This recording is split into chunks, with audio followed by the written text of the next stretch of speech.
Hi. How is everyone? Hello. Did everybody have a good day today? Nah. I did nothing, and it was... Well, I vacuumed. I did, like, housework. But other than that, I did nothing. My friend who works at Recorder of Deeds, hi Andrew if you're here, is telling me about his office has been getting visits from someone with the name Country Jesus.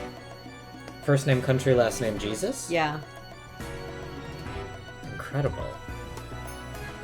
I don't know what more to say to that. And he's been insane. First name Country, last name Jesus has been insane? Yeah. Also, hello. Hi. Is it Elenak? I'm far away from the screen. Elenak? L-N-A-C? L-E-N-A-C? And like, I can't see. There might be an I in there, but I can't tell. There's an I. E-L-L-I-N-A-C. Elianak. I think. Who's to say?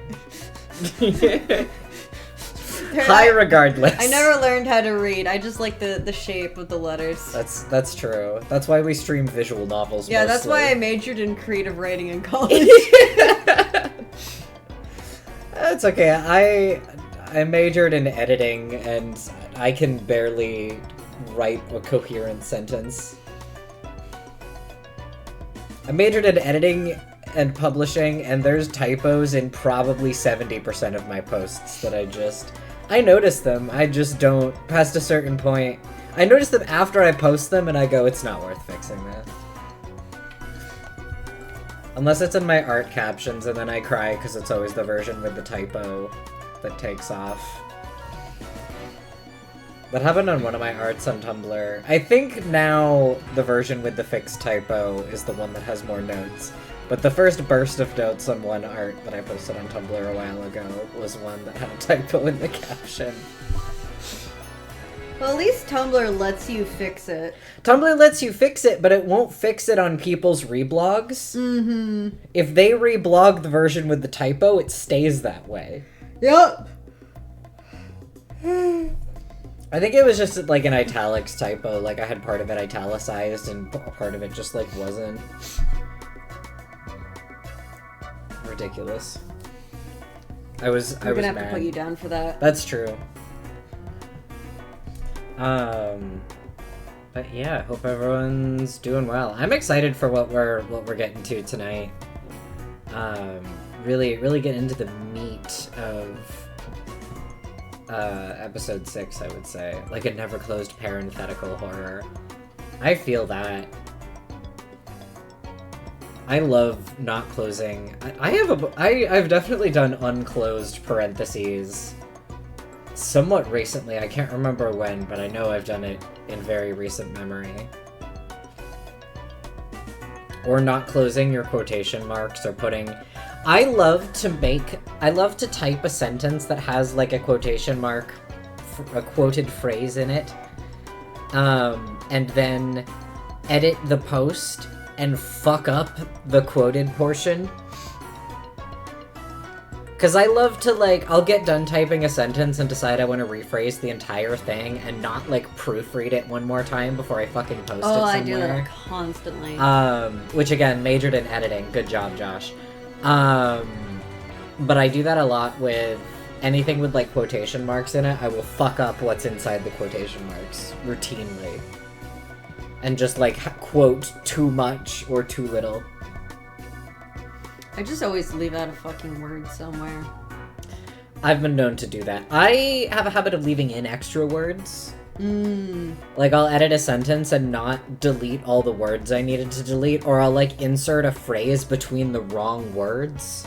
And then I just have to be like, this doesn't make sense even a little bit. Grace, I hope you did that on purpose.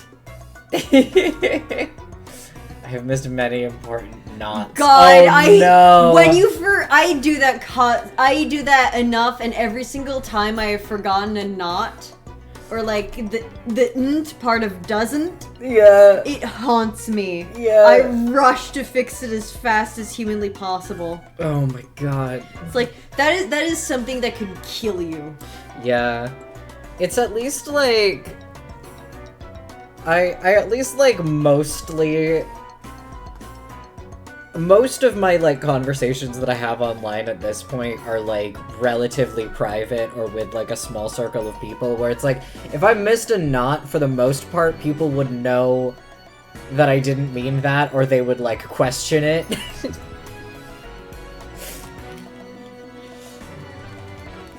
Like, Grace, if you said something that was the complete opposite of what I understood you to believe, I would probably just assume there was a typo in there because I've spoken to you before.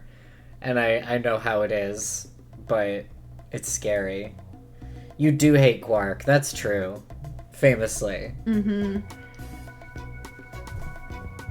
Shall we... You guys want to play Umineko? No, I think we should play Kill Magler with hammers. That sounds good, yeah. Yeah, go open it up right now. Yeah. You still need to make the really high point goal of end stream right now and play Kill Magler with hammers.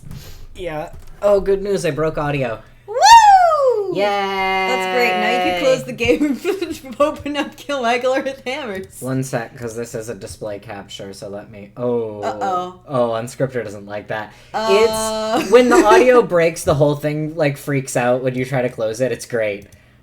She's not happy. It does this. This is normal. She is not responding. Yeah. That literally is just what happens when the audio breaks, but it's really funny.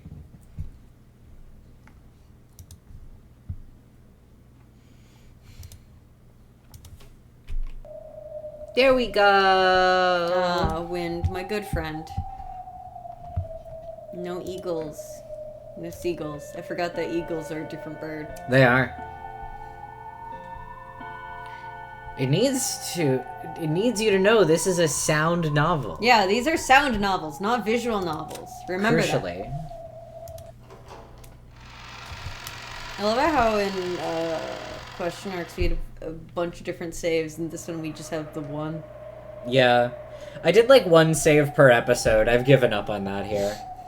I don't give a shit. I do think it's funny. Umineko never does this. I think it's funny that Higurashi explicitly refers to itself as a sound novel. Mm-hmm. In, Arc 7, I think? Mm-hmm. Also refers to itself as a sound novel and a bunch of different, like... Yeah, but I mean, one of the characters in Higurashi refers to Higurashi as a sound novel. Yeah. I think it's Mion. Yep, of course it's Mion. It's in 7, right, that I'm thinking of? Absolutely, yep. Because it's when they're doing the Mahjong thing. Mm-hmm. Yeah. And Mion's like, if this were not just a sound novel and I knew how to do it, I would play a video right now. Yeah. Well, Rikishi knows how to play a video and a sound novel because that is what the Umineko OPs are. Yeah, but that he wasn't... couldn't sync the text to it, was the problem. That is specifically the stated thing, is that Mion says, I would play a video, but you can't sync the text to it in this program. So it would be a problem. Need to leave room for all the saves you need in episode 10 for the annoying quick time events. Exactly! Yeah, for Cross's fight. Yeah. Yeah, for the rehash of Cross's fight. With Goat In episode 26 or whatever it was that Regalia said. His fight with Goat-kun again in episode 26. There's quick time events. Yeah, the QTEs are crazy. It gets like weirdly David Cage in that episode. It's very bizarre. I haven't been able to progress. It locks a lot of people, and it's super easy to soft lock yourself in that. It's really not like David Cage games, because in David Cage game you can fail every single QTE and not That's true. any fucking consequences. That's very true. It's like let's not. I'm thinking about the video. Is it Heavy Rain? Yeah. Is it Heavy Rain? I'm thinking of. I think so. You know the video I mean, right? I'm going through like the supermarket and failing every single QTE. Yeah. No, it's like failing a QTE in Nirvana Initiative where there's going to be like 20 in a row, and if you mess up one, you die instantly. God, yeah. It's like Umineko gets, like, Nirvana Initiative. Scary sentence. I was like, I'm gonna mention Nirvana Initiative. We can't let ourselves talk about Nirvana Initiative again. No, we already did that. Yeah, but okay, just last thing, the fucking QTEs in Nirvana Initiative suck, even on the easiest settings. Yeah, because I know Somnium Files has QTEs, but, like, not that many and not that hard, Yeah, right? like in Nirvana Initiative, there would be like 20 in a row, and if you messed up any of them, they would kill you instantly. You'd have to restart the entire sequence over again. Yeah, Zero streams that talking about ID. Just reset the counter. Yeah! Reset the counter on us bitching about Nirvana Initiative. Yeah, just like, hey, David this Cage opens... QTEs are like those toys they leave out at the doctor's office. Well, he wants his games to be like a movie in the sense that you don't have to play them. I really need to watch more David Cage game playthroughs. I've seen a full playthrough. I watched Super Best Friends play do Until Dawn? Or not? No, that's not. It's not a David Cage game. It may as well be. Detroit Become Human, which I couldn't remember the name of for some reason. I watched them play Detroit Become Human, which was funny because that game is god-awful, and they hated it. And they were like... Oh, people liked that game when it came out, and it was so refreshing that they fucking hated it. I watched them play Beyond Two Souls. David Cage adaptation of Umineko. He really fucks up the furniture thing. God. People like Detroit Become Human. There was a time, it was not like universally beloved when it came out, but I think a lot of people who played it liked it quite a bit. It was really fandomized. It was really heavily because fandomized. there was a twink. He wasn't even that much of a twink. He was just a man who was white. Yeah. They twinkified him. There's something that people could delude themselves into believing there was gay subtext between a guy who was kind of twinky and, like, his cop coworker. Yeah, the Twinkie guy was also a cop. Oh yeah, he was also a cop, even though the game you also, like, kill lesbians. A pair of lesbians, I think, at one point, I think. That's almost certainly true, yeah. I can't even remember. I think that you're right. I don't remember anything about that game. It was deeply forgettable. I never played any of it, but I do remember the scene, I think, in the Super Best Friends play thing, where the androids are going about using their holographic, like, putting up their holographic posters. Yeah! I have a dream, and they're just like, are you fucking kidding me? It's bad. It's really bad. Jessica absolutely played Detroit Become Human. Jessica played Detroit Become Human and hated it, I think. I think Jessica was lukewarm on it, but projects that she hated it more than she actually did. Yeah, she like hates it more in retrospect because other people hate it more. Yeah. I still sometimes see people with icons of the white boy from that. Connor? Yeah. I'm sorry that I know his name. I still occasionally see people with an icon of him, and I'm like, why? Move on. There are other games, I promise. Yeah. There are better white twinks for you to get into. I don't give a shit if you only like white twinks. There are better ones than that. It's crazy that David Cage made a game that, like, got a fandom because he was, like, among people who knew anything about games, almost universally hated for, like, everything he made before that point.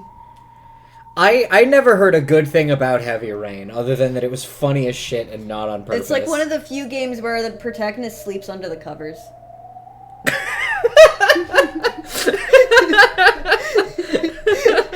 That's the nicest thing I have to say. What a weird accolade. That is the nicest thing I have to say about that game. Heavy Rain is actually regarded, right? I think that like at the time, I think because it was like one of his I think earliest games, it was like seen as like kind of interesting because it was a really cinematic game, which was something not By the time it was on my radar, David Cage was not super. Oh yeah, by anymore. the time like he made his second game, everyone Yeah. realized that everything he makes sucks. But Yeah. like with just Heavy Rain, without like cinematic, it was kind of like, Mhm. oh yeah, I played Heavy Rain. Like it was interesting. It was cinematic and all blah blah blah. And then by the time the other games were like, oh, this guy's just pretentious and annoying, and we hate him. Well, he is French. Yeah. I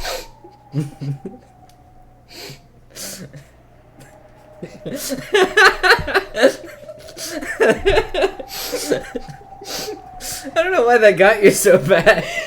He is. Just like, that feels like an insult to the French. And like, I'm not one to defend the French, but That sounds like an insult to the French. Yeah. It's okay, I can say it. I'm French.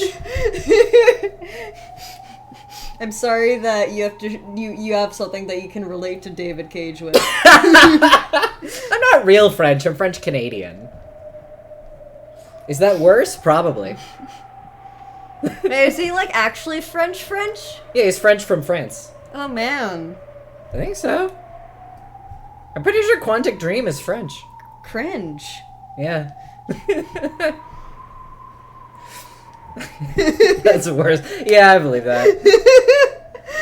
I remember hearing a game design talk and hearing that some game designers really want to be movie directors, and I thought that was an exaggeration, and I saw DBH and then I understood. Well, there's like two ends of that. There's Kojima. Yeah, we've been watching Metal Gear, we've been watching Adrian's sister play Metal Gear Solid for us, and I do keep saying, God, Kojima fucking loves movies every time I see how he shoots his cutscenes, but I mean that in a good way. Mm-hmm. And he still made, like, a game that's fun to play. Mm-hmm. He made several games that are fun to play. But it's like he just shoots his cutscenes with very movie-esque cinematography, which is what I mean, because I keep seeing them and being like, God, he loves movies. And the remake of Metal Gear Solid 1 was... The cutscenes were then directed by, like, the person who did the action scenes in the fucking Matrix. Which is wild. Good for everyone involved in that. Mm-hmm. It's just like, there's cinematic games good... Yeah. And then there's cinematic games bad. Well, yeah, because, like, far be it from me to complain about a game not really having gameplay with Umineko on the screen, but, like... at least Umineko's well written. At least Umineko is coherent. Umineko has Mostly. gameplay. The thing about David Cage games is that you don't even have to think about them because nothing you do matters ever. That's and so, true. like, while they ask you Again, the QTEs in episode 10, this is true. Yeah, even though there's options, they don't mean anything. Umineko makes you talk with people for 5 hours about the babies. Umineko makes you make 80 pages of theory Google documents. Yeah, there is gameplay in Umineko, and that's the mental illness that they give you. That's true, and it's not optional.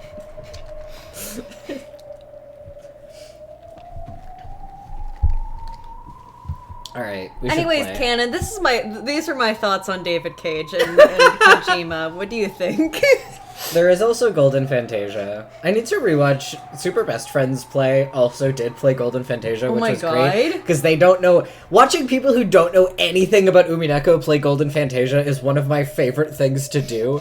There's like 3 or 4 videos out there of people playing Golden Fantasia with zero context, and it's so fucking funny. There's a video... I'm sorry, we're never gonna play the game. We just have to be okay with that. Mm-hmm. There's a video out there, and I've seen just like a 1.5-minute long clip circulating Twitter that is these dudes playing Golden Fantasia, and one of them is like, okay, let me guess the plot of the game just based on the stages. And it's so funny. If you see it again, you need to send it to me. I think I have it bookmarked. I could easily find it. Bring it. I have an ounce of context from this stream and nowhere else. I think we've described Golden Fantasia to you at some point before. Give me 2 seconds to see if I can really quickly find the video I'm talking about to specifically send it to Adrian. I have insane bookmarks. And I have 1 million of them is the other thing. Every day. Here we are. Okay. It's just funny because the order of the Golden Fantasia stages is such that it starts out with, like, the ones that are in and around the house, and then they just cut to shit that, like, increasingly doesn't make any fucking sense in the context of stuff before it. Because they'll be like, oh, the entrance hall. Oh, the garden shed. And then they're like, the aquarium. And I'm like, yeah, I get how that would be perplexing. The boiler room? Yeah, they have the boiler room, which I think is after... They have the chapel, and then the shrine, and then the boiler room, which is an incredible development for them trying to figure out what the fuck is going on in this game. Because you do go from the chapel to the torii on the rocks, and then a boiler room, and it's like, well, all that in a row tells us nothing. Jessica's fighting it for canon in the middle of this conversation. Yeah, this is all canon. Yeah. Yeah. There he is. Yeah. Oh my god, he's been the one saying it this whole time. And that's Jessica's reaction. Is this a Jessica line? I don't. It's absolutely, you either it's way. absolutely a golden butterfly brooch. Sorry.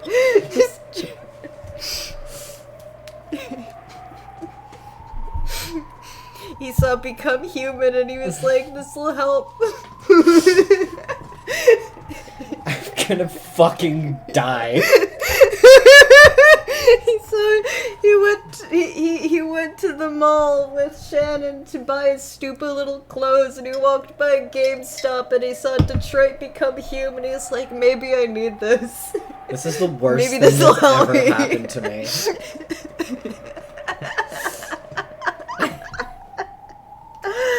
This is one of our worst streams already. It really is. This is a good omen. Okay. There exists a magic charm that the Golden Witch Beatrice gave to Shannon in exchange for smashing a mirror, which made her love bear fruit. That's what this is. From his pocket, Cannon pulled a single wing from a gold butterfly. Though it was a single wing, it was easy to tell from its shape that it had originally been part of something with a butterfly motif.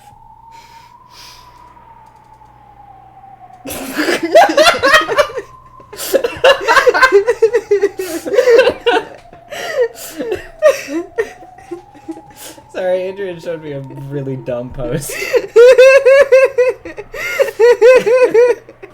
This is still your line. The magic of this brooch gave Shannon the chance she needed to start a relationship with George Sama. However, before that magic was fully realized, she left it to me. So thanks to the power of this brooch, I gained your affection, milady. That's not true. I started liking you because of my own honest feelings. Thank you very much. You are human, so you do not believe in witches or magic. It's only natural. However, as furniture created by magic, my very existence here is proof of that the miracle of magic exists. Sorry, what are you talking about? Normal stuff. You know, Cannon-kun, you could just wear a brooch if you want. It's fine.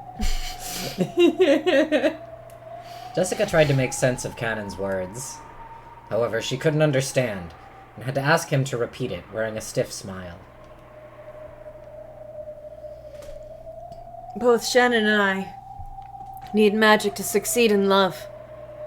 The key for that is this brooch. I stepped on it on accident a few weeks ago. So, oops. And crushed it, so we each have one part now. The brooch had lost its power when it was split in half. However, if it was ever joined together again, its magic would be revived. It would revive the miraculous power that could join furniture and a human together. However, a single brooch can only grant one person's wish. Only one of us furniture can be joined by this single brooch. That was the final seed of love, a spark of love, which the old, shrilly laughing Beatrice had sown. The old Beatrice had said that humans tormented by this spark were like ripe fruit, which she crudely used for her own enjoyment. However, the magic infused within this seed was real. It was the only crystallization of magic that the Golden Witch Beatrice ever left in this world. Its glint increased. Huh? What the? It's okay. But please don't look right at it. It's very bright and it will hurt your eyes. That kind of is what he's saying. Oh fuck, that is what he's saying! It's like looking at your phone at 3 a.m. Ah! The glint grew even stronger, shining like your phone at 3 a.m. Even without Kevin's warning, Jessica wouldn't have been able to stop herself from covering her eyes with her hands. As the light grew stronger, a sound like the roar of the wind or the tide also grew in intensity. The sound of the wind and rain outside had already been overwhelmed. Jessica could no longer even stand, and she crouched on the floor. A flood of sound and light. Until it withdrew, Jessica could do nothing but moan.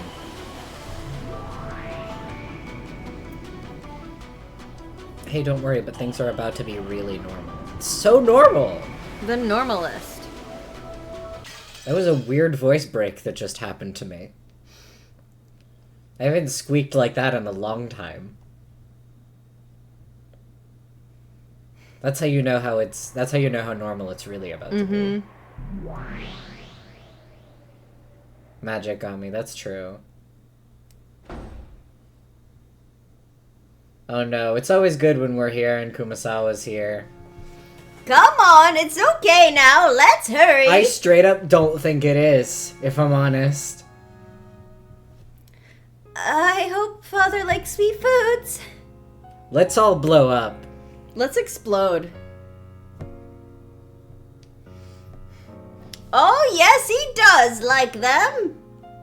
In fact, he seems to enjoy eating pretty much anything. He's a fucking garbage disposal machine. Oh! After waiting for the master of the room to be out, Beidou and Kumasawa entered the study.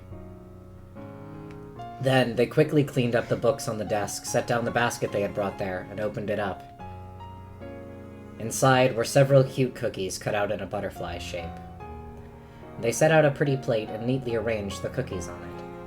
It was the kind of subtle, conscientious touch that the recipient wasn't likely to even notice. The whole arrangement was filled with that sort of feeling. I see you spared no effort for the sake of your beloved father. This is the most I'm allowed to do right now. Think that I would give Battler cookies. Why should I, the ruler of the night, do so much for a guest who comes so rarely? Then, the study door swung violently open. It was Battler, with Genji by his side. Die. Everyone in this room die. That's true. Battler's eyes went wide open. Battler's eyes went wide for a second when he saw Beidou there, but his expression quickly went blank again. What are you doing here? Father, please excuse me. I didn't come here to get in the way of your important game. How were you able to get in here? Wasn't this room locked? My apologies. They wanted to surprise you with a gift, so I lent them a key. See! Have a look! Beatrice-sama baked these cookies with all her soul, hoping you would enjoy them. Kumasawa-san, Genji-san taught me how. I never knew Genji-san was so good at baking cookies. Oh! This is easily in the top 3 scenes in Umineko that makes me wish I was dead. Yeah. He hasn't done it much of late, but long ago, Genji-san cooked all sorts of things, like meth. He was especially good with sweets. Where do you think all the gold came from? Cookies. Yes. It's a gift for you, Father. I sincerely pray for your victory in this important match. Butler looked at the plate on the study desk that was piled up with beautiful cookies and the message card of encouragement lying next to it, and his face twisted with a complex expression, which might have been one of sadness and might have been one of hatred. Master. Genji urged him to consider saying some words of gratitude to Beidou. Battler understood. Anyone would be pleased to receive an act of kindness like this. Even though he understood it logically, he couldn't help but give a small, exasperated sigh. Thank you. I'm very grateful. However, I don't like sweets. Please take it away. Master! Don't make me say the same thing again. Clean it up and take it away. Master, couldn't you just try one bite? Beatrice-sama worked hard to make them for your sake. I appreciate the sentiment. I'm in the middle of a vital game right now. This is the final game, and it's vital both for me and Beidou as well. So please, don't mess with my heart any more than is necessary. That's just too sad for her. I'm glad that you're grateful for her feelings, but can't you show it by taking just one little bite? Father. Beidou looked at Battler sadly. Battler hung his head to avoid her gaze. The expression on his face caused Beidou more pain than any he had shown her before. Kumasawa, please clean this up and take it away. Master! Kumasawa clung to Battler, but he turned his back to her. My apologies. Let's clean this up, Kumasawa-san. I won't allow it! By making this gift, Beatrice-sama gave it her all to try and support you in the only way she could. To tell her to take it away without eating a bite yourself, how can you trifle with a woman so? Kumasawa. If you call yourself a man, you should at least try a bite when a woman makes you a handmade snack. If you truly intend to crush a woman's feelings like this, Kumasawa, will not back down even if it kills me. I'm going to put my head through the wall, I think. No, I won't! Kumasawa-san, you've done enough for me already. I won't allow it. Master, do you think they're poisoned or something? Yeah. If Beidou ever came to give me cookies. Of course I'd figure that she'd put some kind of crazy poison in them.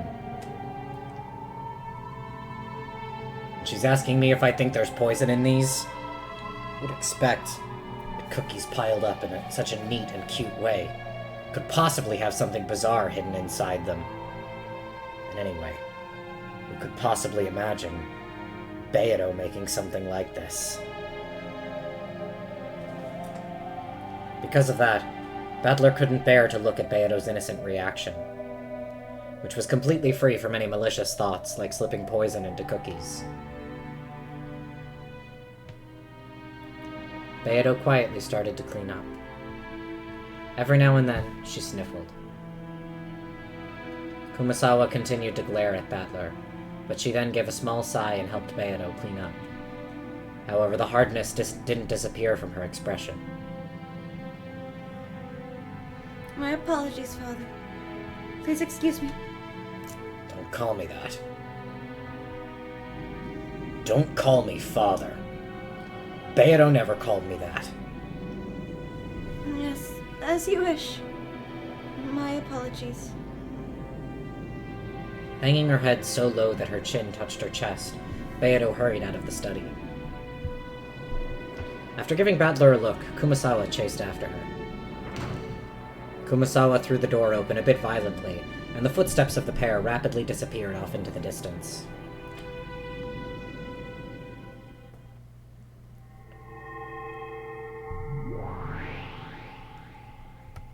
I may be his little sister, but I'm not sure how I feel about this. Top 10 scenes that make me wish I was burgers again. If she were anyone other than Beidou, You would think of him as a true enemy of women, is that it? I don't have a clue why Oni-chan and Beidou act so friendly together. Right now I think of Beidou as our greatest enemy, the one we must defeat. Still, even so, as a woman, I can't say I like how Oni-chan's treating her. We have to cancel Battler. We need to invent something new to do to Battler. I agree. We need a draw and quarter Battler. Would it even be good if he tried the cookies? Yeah, there's no good response to this situation, but this sure wasn't good. Like, there's no good response, but there are better ones than the one he chose. And yet, I can understand Battler's feelings a little too. What a sad state of affairs. I still don't understand what kind of antagonism or connection there was between them. However, Oni-chan probably viewed Beidou as a friendly rival, if not something more. Oni-chan's reason for defeating Beidou isn't to destroy an enemy out of hatred. Feels like he wants to give a sincere answer to our questions. Yeah, I can't deny the fact that their fight isn't based on hatred, but on a stronger emotion. And on top of that, Beidou really is something, to remain dedicated to Oni-chan all the more even after being treated so coldly. I agree with the other, older sister Beatrice. I can't understand why she's so dedicated to Oni-chan. And though it will only happen after changing over 1,000 years, that single factor that you don't understand will certainly be inherited by the golden witch Beatrice we know so well. Yeah, I understand that.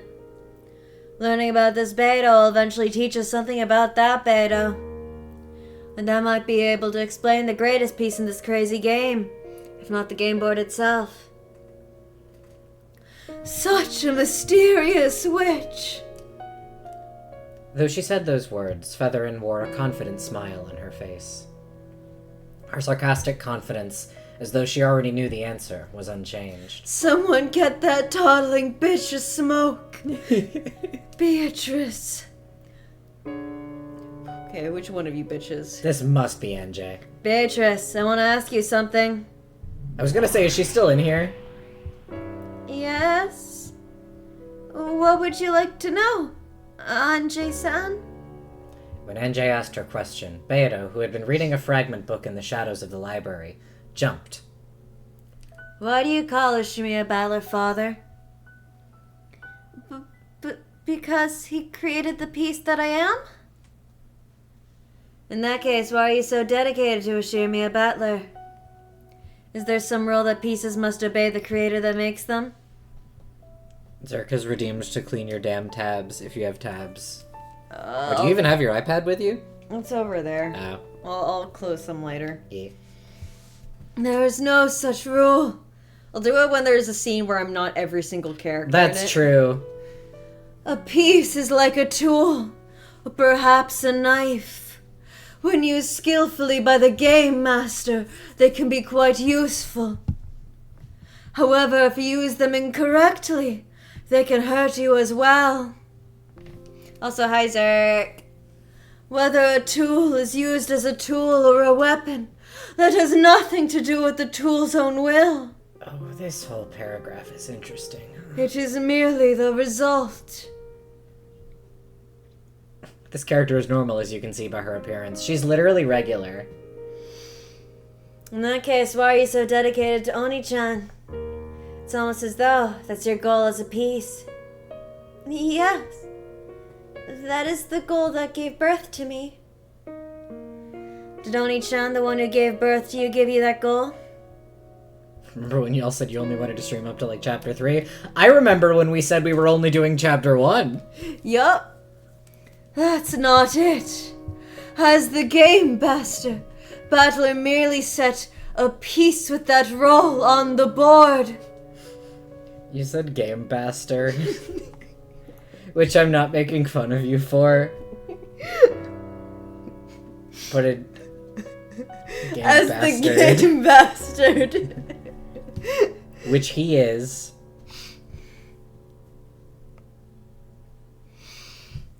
Also, the one who gave birth to this piece was the first game master and the one who created this game, Beatrice herself.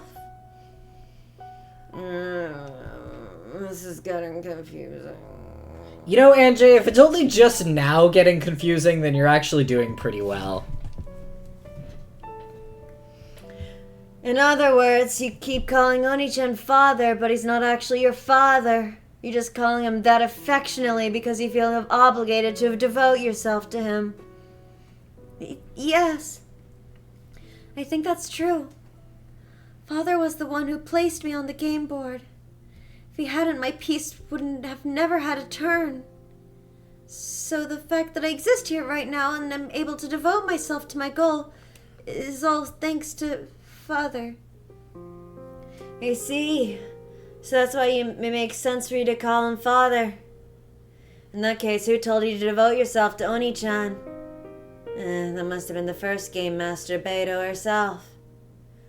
This is so confusing. You wish to ask her why she must devote herself to Ushimiya Battler, correct? Well, considering she's asked that question like 3 times already, I'm gonna say yes, she I does. just want to make sure I understand you.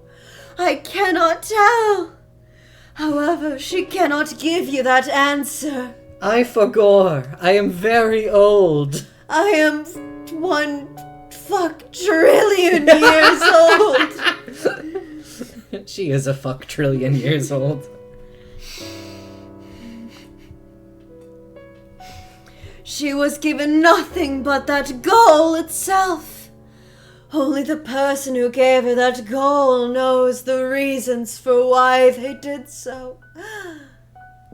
I see. Consider that as well, child of man, right? So that means you already have an idea and you're laughing at my confusion.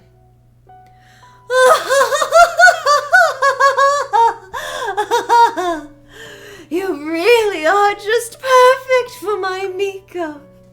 I'll check in the bag. Let me do a memory search for that.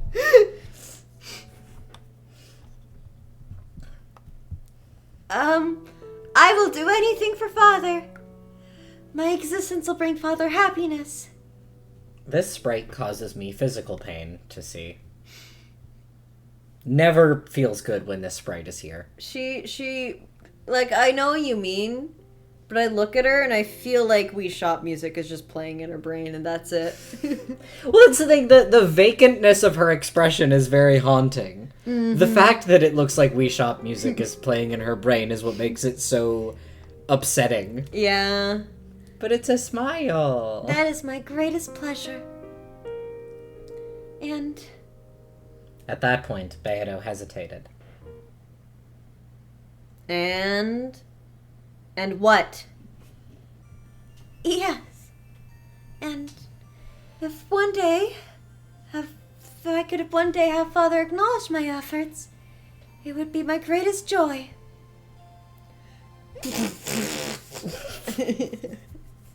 Featherin, what's wrong with you? What the hell? Yeah, get that song out of here. If you only want to devote yourself to him, I'd say you're just another furniture of the witch. This is not a hope moment. This is hope, right? Yeah. Just, calling back to Anjay's conversation with her boy toy. I forgot his name. Amakusa. Yeah, that guy. It's like everyone wants to be acknowledged by one specific person, and that's why they suffer. But you want him No, to... that's his name.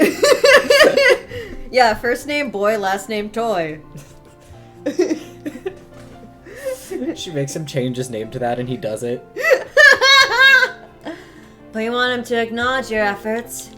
Do you remember that Tumblr post that I'm thinking of that's about someone's coworker exclusively referred to her boyfriend as the boy toy. Yeah. And when he came in and introduced himself, the person went Mr. Toy, I presume, and he went the very one. Yeah. That somehow feels related. Yeah. They're not dating, they just refer to each other that way. Yeah. Crucially. Amakusa's Anjay's furniture theory hasn't been disproven yet.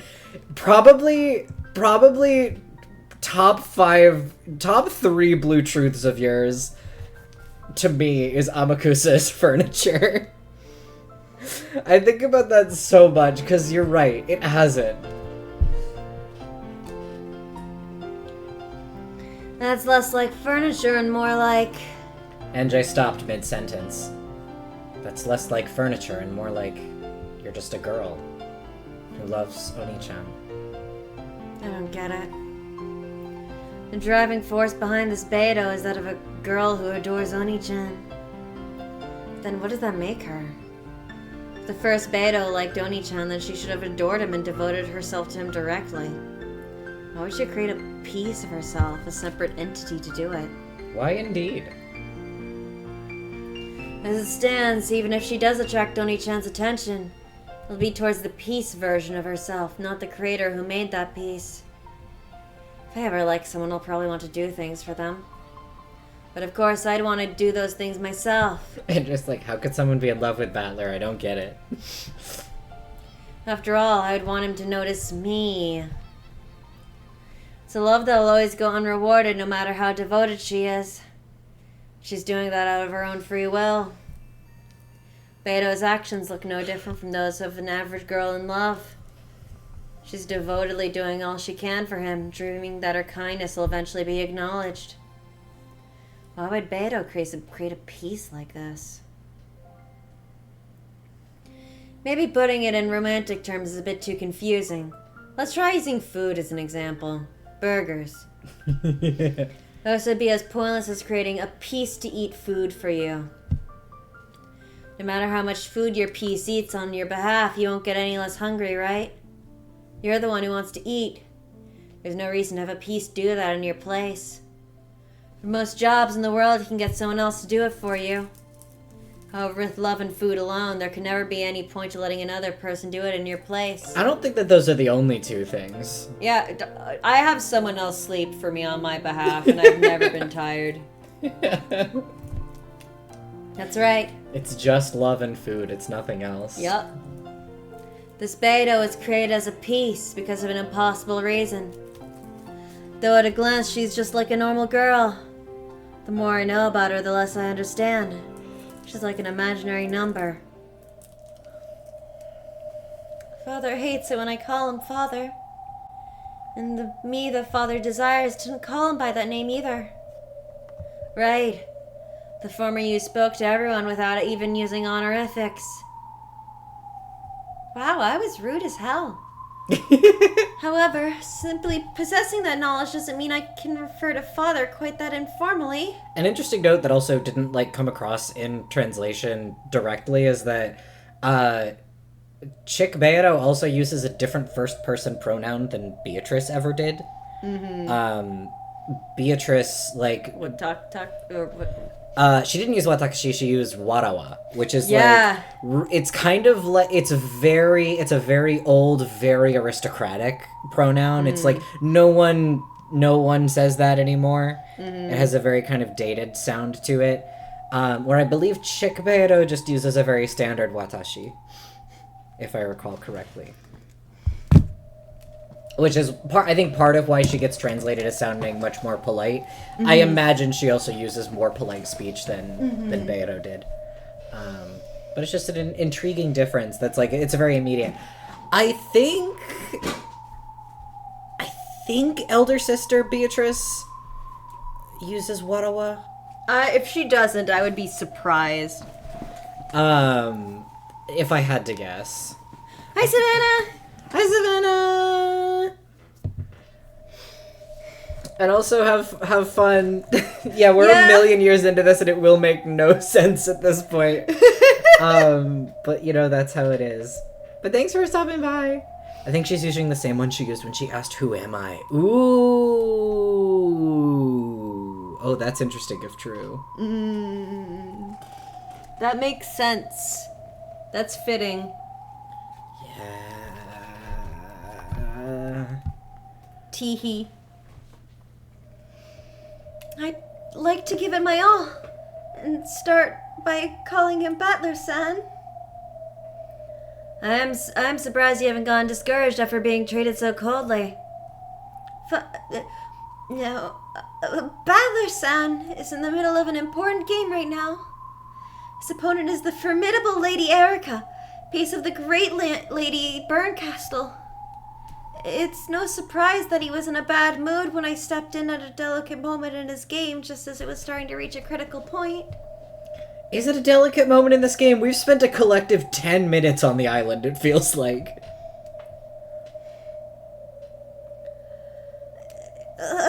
Called him by that name he doesn't want to hear.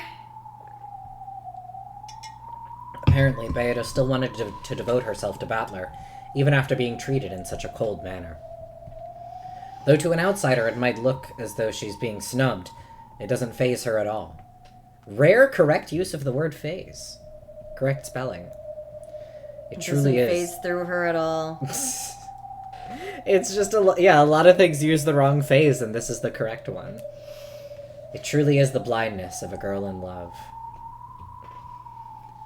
Or is it that I can't see because I have no love? At times, love does let you see the unseeable. We had, when I was playing Umineko, we had, I would say, a minimum of 5 conversations that were identical to this. Yeah. It feels like. Yeah. This is an incredibly average, knowing reader, new reader conversation. Just like, oh, is it, I can't see it because I don't have love? Yeah. Yeah, bitch. Get some love.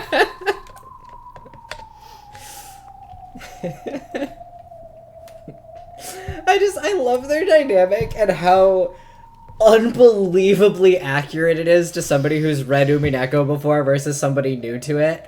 And, like, I don't know how intentional that specifically is, because I know it's, like, an author-reader kind of dynamic that's being presented here, but it is just so... Like, her constantly asking leading questions, and Anjay's, like, in the narration is like, it was obvious that she had a theory and was just trying to see what I thought. It's so funny to me. Beato once again immersed herself in the fragment book that the former Beato had written. She was trying to find something about the Beato that Battler desired. Anjay shrugged as though saying, well, I don't get it. Featherin laughed when she saw this, hinting that an innocent young woman could never understand. Anjay grumbled something back unhappily. Their exchange seemed to have had no effect whatsoever on Beato as she sat in the shadows of the library. Yeah, a virgin like her wouldn't get it. Feather is Rikishi's inner monologue when reading Umineko forums. After chasing all the others out, only Battler remained in the study. Oh, is this what I think it is? You know it. I'm gonna die. Yeah. There was no color in this dimly lit room. However, for just the short time that the plate of cookies had been placed there, the room had seemed at least a little cheery. Battler's gaze drifted over to the table, which no longer had anything on it. When he did, the cookie plate that had been there until a second ago was revived. However, it was an illusion. Though the cookies could be looked at, they could not be touched, much less eaten. If Battler wished, he could make it possible to touch them or eat them, but it would be an empty sensation. It would only give the touch and taste that Battler desired. He no longer had any way of knowing what kind of cookies they had been. On the reception sofa across from Battler, a cloud of gold butterflies slowly gathered, and took the form of the old Beato. Come on! Have a bite! It's not every day that I... No, I was doing the thing we've been doing. Have a bite! It's not every day that I make these by hand. Because they're doing it too. Have no fear. I'm confident in how they've turned out.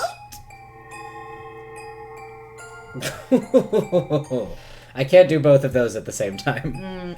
Hearing that from milady makes them all the more dubious. Seriously. Any cookies you made would obviously have some kind of strange poison in them. How shocking that you should think so!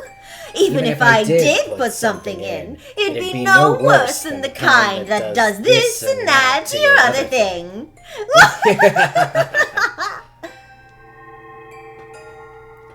If you do that sort of thing all the time, Butler-kun will never agree to eat them. Huh? Putting things in someone's food is pretty basic, isn't it? Fingernails, bits of hair, magic charms. Fragments of love.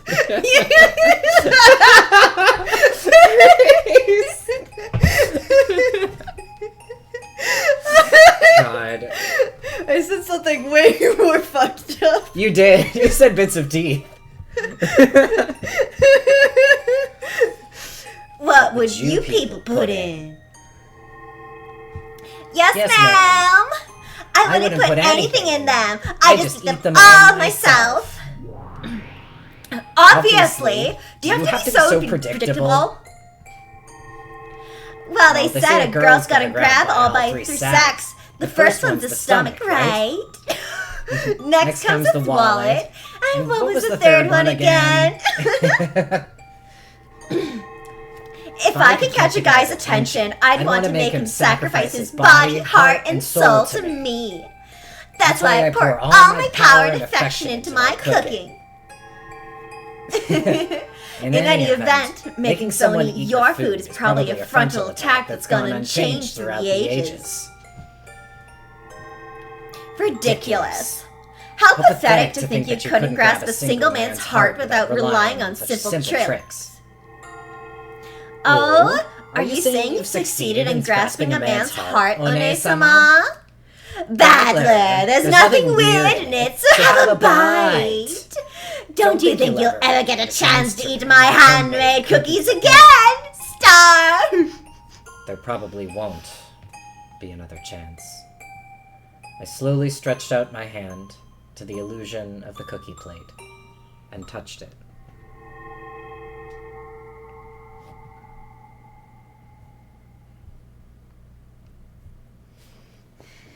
Just before I did, it became a cloud of gold butterflies and vanished into the darkness of the study.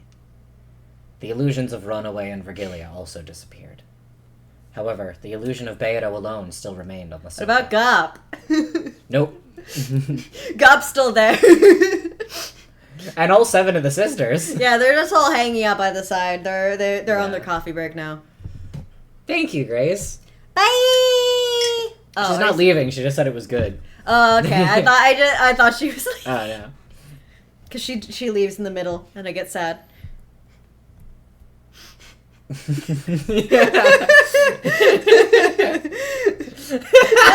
don't leave. I'll be sad.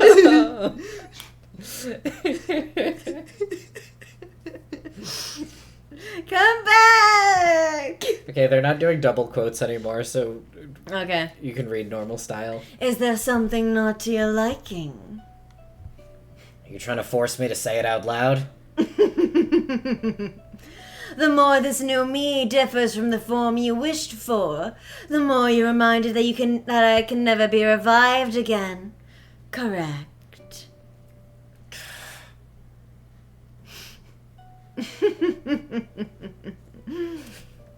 If you let a good woman get away, you'll never get a second chance. So, only now you finally realize what a good woman I was. Shut up. If you never appear again, that'd be a relief. Beato lay sprawled on the sofa and looked up at the ceiling. Battler also turned his back and moved to the window.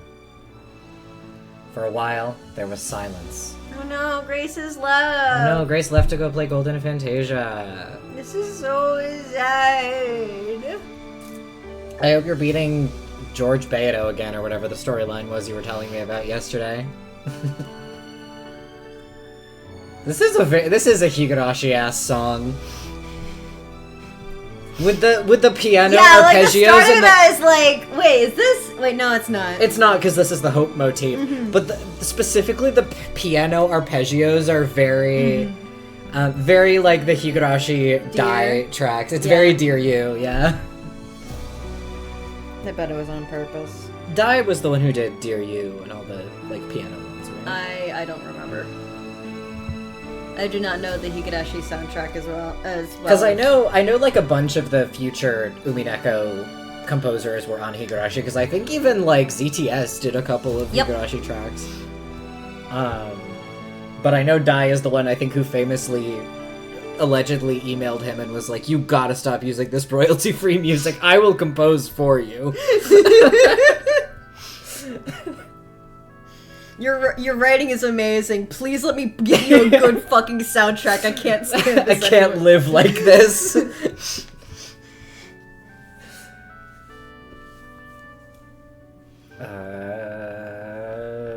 This has got to be Beato followed by Valor. I imagine you understand, but I do understand. the me you were expecting has already disappeared. I know. Even though that Beato was you, without a doubt. She's a different being than the old you. I can say with certainty. She'll never revive again. My soul, femininity, sparkling personality, and splendid character were cultivated over 1,000 years spent as a witch. Unless an exactly identical 1,000 years is traversed, nothing can become me. And so, at the moment you decided to create me, my personal history was different. Yeah. That damn burn castle is already guaranteed that she'll never revive. However, you still hope for it, don't you? One day, the new me will trip and land on her head, and all of her memories of the past will be restored. You were hoping for something like that, weren't you?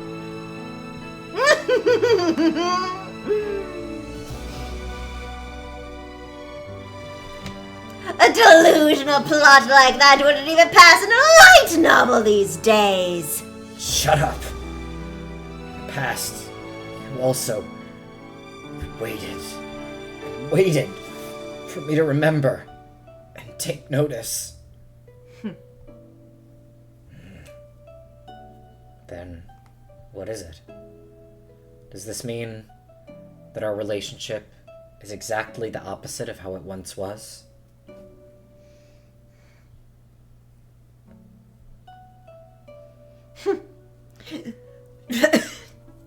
I almost choked on spit, but I didn't. Well, at times... Okay, that time I did. 1 second. Godspeed. Even as an illusion, I still choke up and die. Well, at times I did continue the game, believing that you would eventually notice and remember, that a miracle would occur. How did it feel? How did it feel when you were playing with me?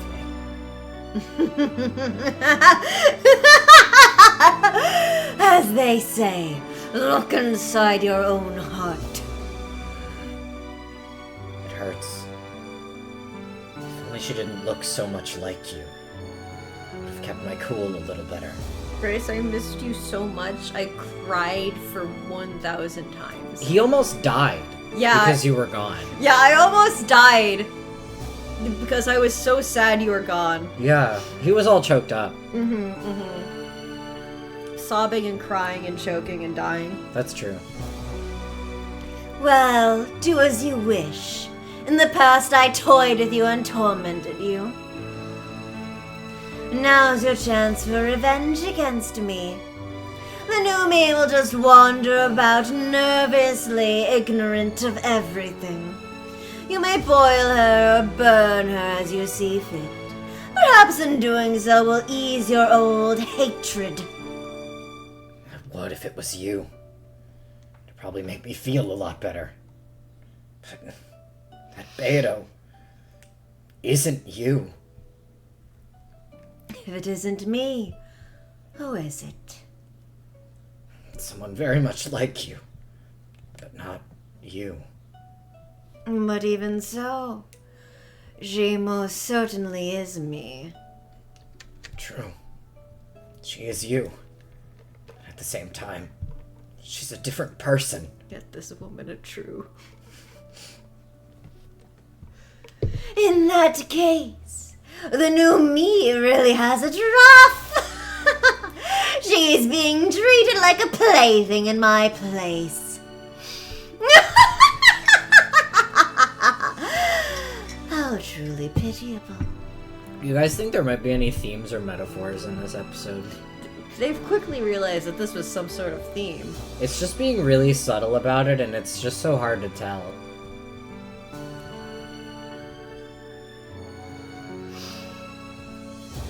That might be the contradiction inside me.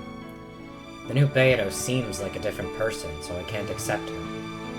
Even though I know she's a different person, she keeps reminding me of Beato's face. The theme is occultics no majo. So true. So true, bestie. Yeah, this is completely normal. I don't think anything represents anything. Nothing in Umineko should be read into more deeply than it's presented on the page. Mm-hmm. In that case, why not think of her as my daughter? Your daughter. She does share my blood, so consider a daughter that closely resembles me. I have yelled at this game for playing Thanks for Being Born a number of times before. This is heinous. This is a horrible thing they've done. Yeah. This is one of the worst. I heard that kick in and I had a bodily response to that. Why? This is such a nice little point that doesn't mean anything. After all, she is my double, but hasn't lived 1,000 years. So calling her that is not incongruous.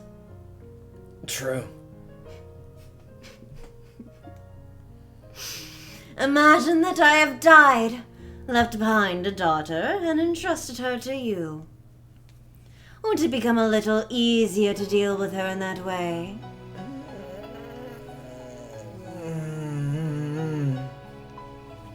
That's actually a good analogy. It's unlike you.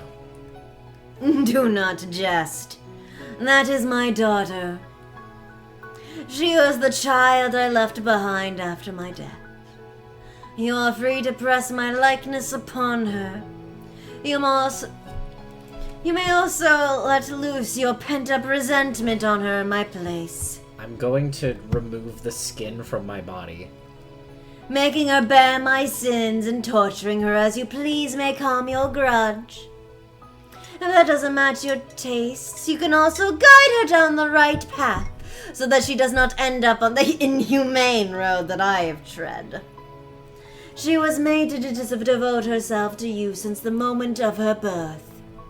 If you wish, you can mold her into any shape you desire. After 1,000 years of miracles, she might even become me. We have to invent something new to do to Battler. So I could even strip her naked and drag her around with a chain. Like you did to me once. We do. Yes, at that point, even greater humiliation would be possible.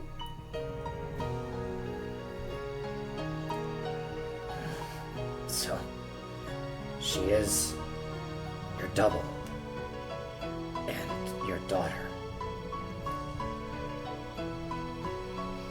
Yes, she is exactly the same person, the same piece, which was created once more by the rule called Beatrice. However, when I'm unable to accept it that way, I can think of her as Beato's daughter, finding a clear guidepost for how to interact with her and smooth the uncertainty in my heart. Finally, I understand how cruel I was to her then. My tears poured to the ground, and when I followed them with my eyes, I noticed that a white business card had fallen onto the floor. It was the message card that had adorned those cookies. I rushed her, telling her to clean up and leave right away, which was probably why it had fallen to the floor unnoticed. I picked it up and read the message on it. It was extremely short, pure, and sincere. It's so clear that I should be able to read it. However, it's blurred with tears, and I can't see anything. Yeah, my vision also pixelates when I'm crying. That's true.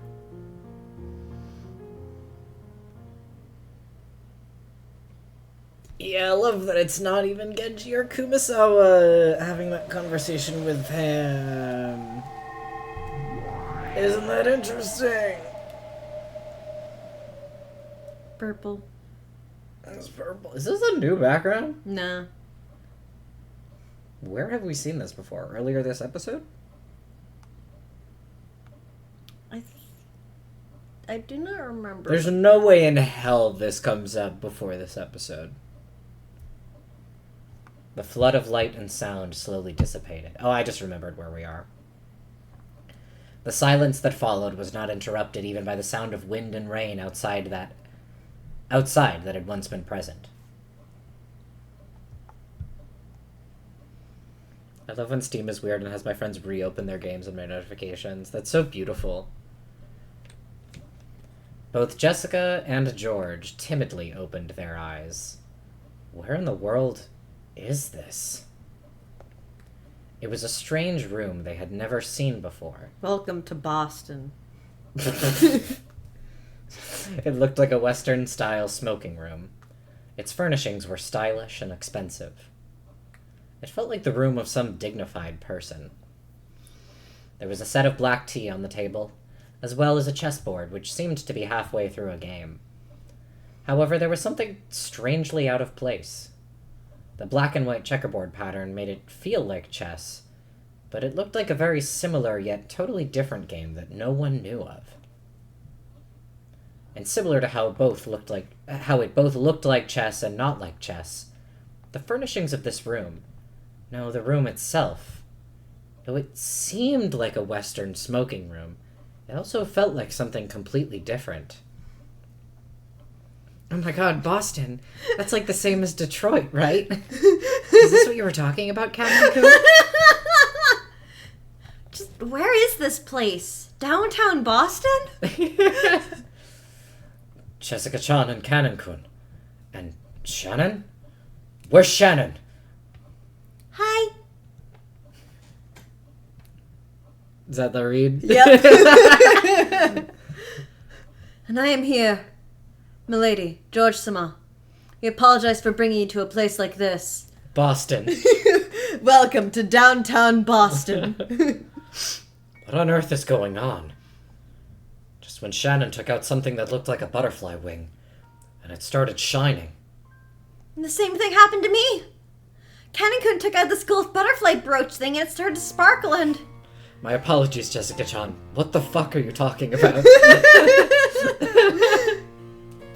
Milady, George-san, first off, please allow us to apologize. And please stay calm. Shit's about to get really weird. We're in the Boston Metro. Something strange is about to happen.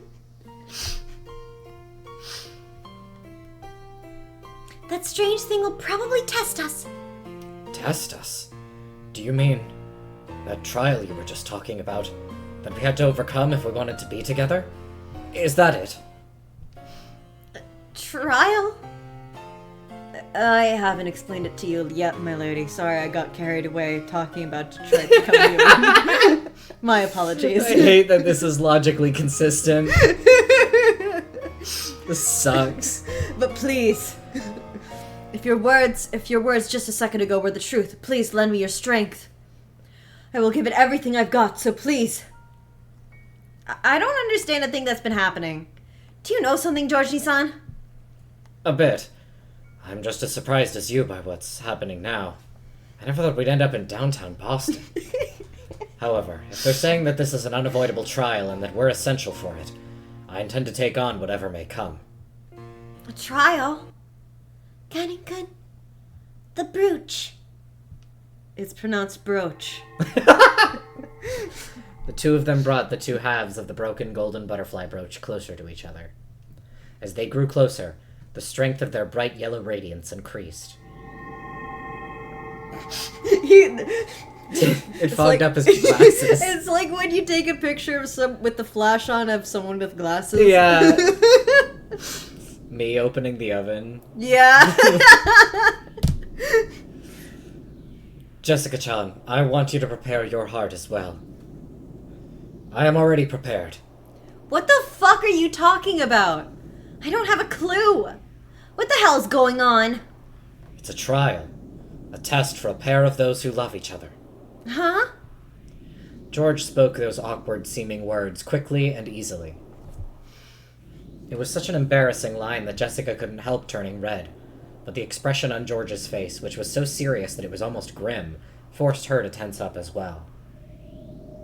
Shannon and Cannon were just as serious. With a glow in their eyes as though they were taking part in a sacred duel, the pair of them brought the two gold butterfly wings together. Then, the wings they held became a single brooch, and regained their magical power. An even more intense light filled the room, and the scene was burnt into the retinas of all present, as the brooch shattered and two shining things flew out of it.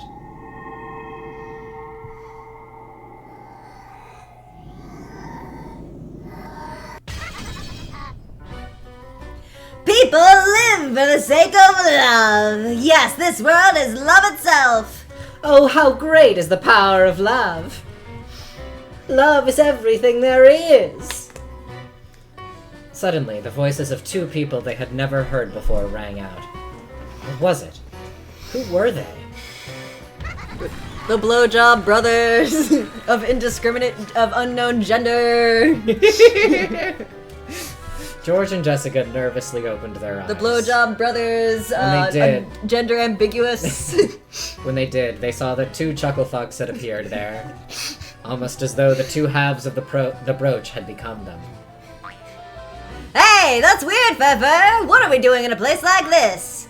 It really is strange, Zephyr. There's no one but humans and furniture here. Fur Friday! Fur Friday! Where's the witch? Where's the witch capable of summoning us? I remember way back near the beginning of our streams when you're like, there's no good F character named with F that we could name our Fridays on, and I almost said Fur Friday. It's like, wait. Nope. Not for a while. And if it was really early in streams, I wouldn't even have known that. I think you knew about Fur at that point. I had Fur. Yeah, there's some good F names in episode 6, because you got Feather in as well. Mm-hmm. Feather Friday. Feather Friday.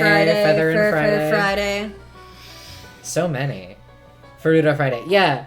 But this was way back in the day. This was when we were still trying to figure out... We didn't even have Fishy Aroma Friday yet. Mm-hmm. That took us a few parts to get to.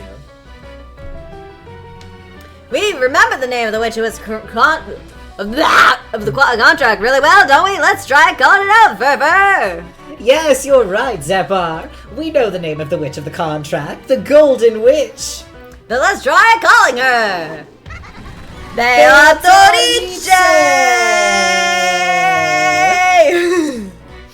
Considering their exaggerated theatrical manner and their slightly comical style of talking, it'd probably be hard to comprehend their great power at this point.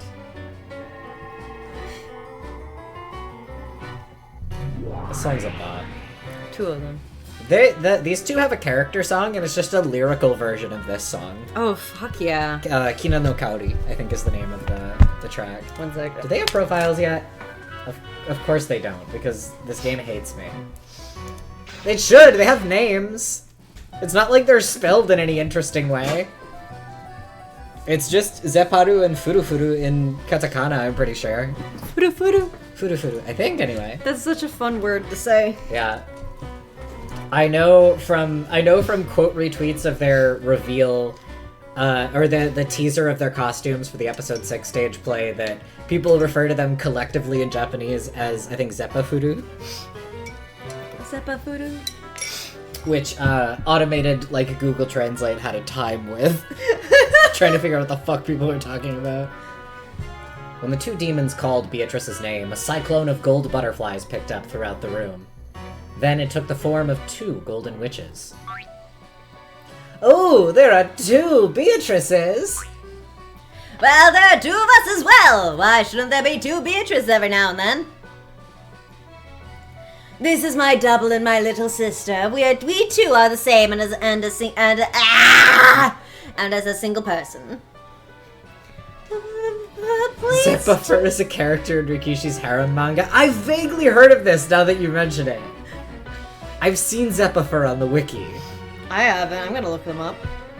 I spend time on Zephyr and Furfur's wiki pages sometimes, and I think it's referenced in one or both of their, like, trivia sections. Pleased to meet you. Two of them sweep! This is a huge episode for two of them. There's always fucking two of them. It has been a long time, Beatrice-sama. Rikishi is addicted to there being two of them. He's always doing this. Am I dreaming? I feel the same. Still, it's too early to get dumbfounded. Unlike Jessica, George had maintained his composure even during this bizarre scene. After all, Shannon had already told him what would happen next.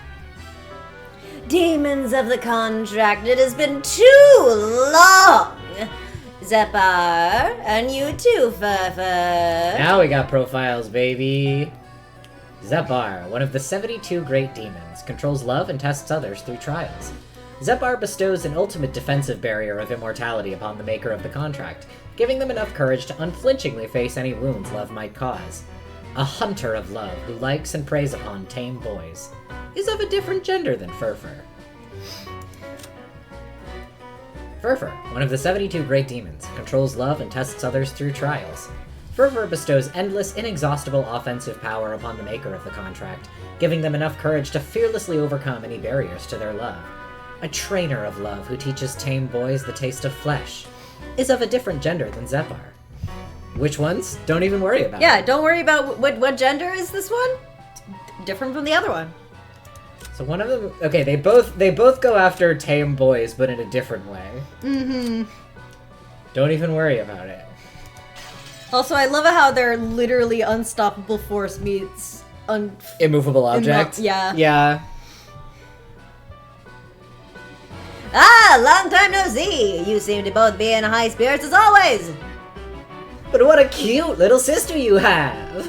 I'll bet those teary, juicy eyes taste like white peaches. Okay. Yeah, I wouldn't know how to respond to that either, Beto. That's not because you were born 3 days ago, that was a weird thing to say. Zephyr and Furfur latched onto Beto from either side, wearing strange smiles. Each movement they made was exaggerated yet polished, as though they were acting out a play. Leave it at that for now, demons of the contract. They see her like one of those character-branded ice creams with the gumball eyes. To think that tonight will be the last time we see that mischievous spirit. It'll be dearly missed. The last time? That's right, we're gonna blow up after this. Yeah! The brooch, our vessel has already been destroyed. In other words, our role is finished after this. Ah, yes, it has been fun, Beatrice. However, it was decided that when the contract was made, it was decided that we must lend our power one more time before our final farewell. So this is truly the final miracle. Once is enough for the miracle of love. After all, eternal love will never be needed a second time. Woo! I love how often they get the applause clip. Zephyr and Furfur have interesting parallels with Shannon and Cannon's furniture power. That's true. One's offense, one's defense. Yeah, very much wondered if each was gonna bless one with the same power or the opposite power to make them cracked. Yeah. Fishy aroma moment, by the way. There you have it. They did their introductions. Lovers! Those gathered here have been cursed to have an unfulfilled love unless a miracle occurs. Your last chance is the power of the golden butterfly, blah, blah, blah, blah, blah, blah, which can grant such a miracle. And, like it or not, this chance is limited to this evening only. Don't hang up that dial now, kids. I like that I can tell you really miss voicing proper Bayano from how much you chew the scenery whenever you're playing as Elder Bayano. Because she's, like, close enough. I miss voicing bombastic characters so much. Last episode, I was always nutsy on the brink of an anxious meltdown. And Bayano was being defensive the whole time instead of being snappy and silly as much. And then she was also being dead. They had questionable voice acting decisions in the console version. Zephyr and Furfur did? Was that... Or do you mean, like... I'm just curious.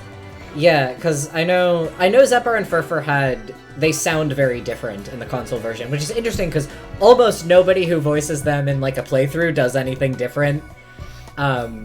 Everyone almost exclusively makes them sound exactly the same because they look exactly the same. I don't hate the concept of what they went for in the console version. What do they do? They sounded very different. They're both voiced by women, but one of them is voiced by a woman who's famous for doing, like, deep, very androgynous voices. Like, a woman who voices a lot of male characters and does, like, a much lower voice. I think it's intriguing based on some stuff I've heard about them, although it does kind of somewhat lean into the concept that there's the boy one and the girl one. But I think that's still deliberately confusing, even with the voice acting. Come on down to Big Bayano's Love Emporium this day only. Big Bayano's Hell's Cars. We're in Baltimore now? No, this is the Boston one. Oh, okay. I couldn't compete with Big Bell's Hell's Cars. He's too powerful of a witch. Trying so hard not to say big boobs. Big Bill's Hell's the strongest witch in the universe. One of these two said I won't lose, I don't know which. I won't lose. Yeah, let's both give it our all. Shannon and Cannon exchanged serious gazes. I love her serious face on the original It's art. Every other so good. version of her serious face does not match up. Truly. Both had already readied themselves to fight for the sake of their love. I hope you all are ready for challenge pissing. I don't really get it. How? I don't want to bar the power of some strange demon. Too bad. Jessica was finally starting to figure this place out. These demons were probably planning to pit her and Cannon against George and Shannon. Let me be clear, this is none of your business. Ken and I can handle our relationship by ourselves. I feel as though some of us are at a disadvantage here. I shouldn't have put myself in the debt of some bizarre demons. Milady, please listen. If we don't overcome this trial, we cannot be together. Jessica, accept it. This is the only trial that could possibly be imposed on upstart furniture wishing to be joined with human. With a what? Elaborate! Yeah, I don't know enough about Scott Pilgrim to know what you mean by that. More of this stuff about furniture and humans. Don't butt in! This has nothing to do with us. Getting together with someone you like locks you into a magical battle gauntlet. Scott Pilgrim. Oh, yeah. The Seven Evil Exes. I understand now. I get you now. I see. You still haven't told Milady? I didn't know how I should explain it. How the hell would you go about explaining this? I accidentally talked about Detroit Become Human the whole time. Cannon Kun, Shannon, you too, George Nissan. Why are you listening to these freaks? No one can stand in the way of a person's love. Why do you have to please these demons? It's none of their business.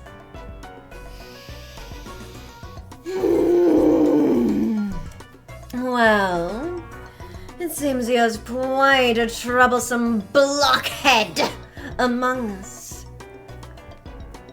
We could begin the game like this, but that would hardly be fair. Really liked the pregnant pause after Among Us. Of course. Sus. Can't you explain it for her? No. I don't understand it that well myself. Is there some kind of problem with the love between Jessica-san and Kanan-san? Oh my! It seems that you and the others understand nothing at all. Without blessing, the pair can cultivate their love at their leisure. No need to worry about suspicious demons. Who are you calling suspicious demons? However, without our blessing, your love will vanish, disappear, wither, and decay. How the hell are you so sure? Because that is fate! You are free to choose not to accept it, free to choose not to resist it. Oh, and what happens if you choose not to resist it? That love will end. But perhaps an abstract explanation isn't so convincing. Well, no! How could one explain the dead-end fate you're in? Kanan is too cringe for her. Shinami and Jessica, future share between the two of you would be far more grim than you realize. If you don't gain the miracle of magic, disaster will most certainly befall you.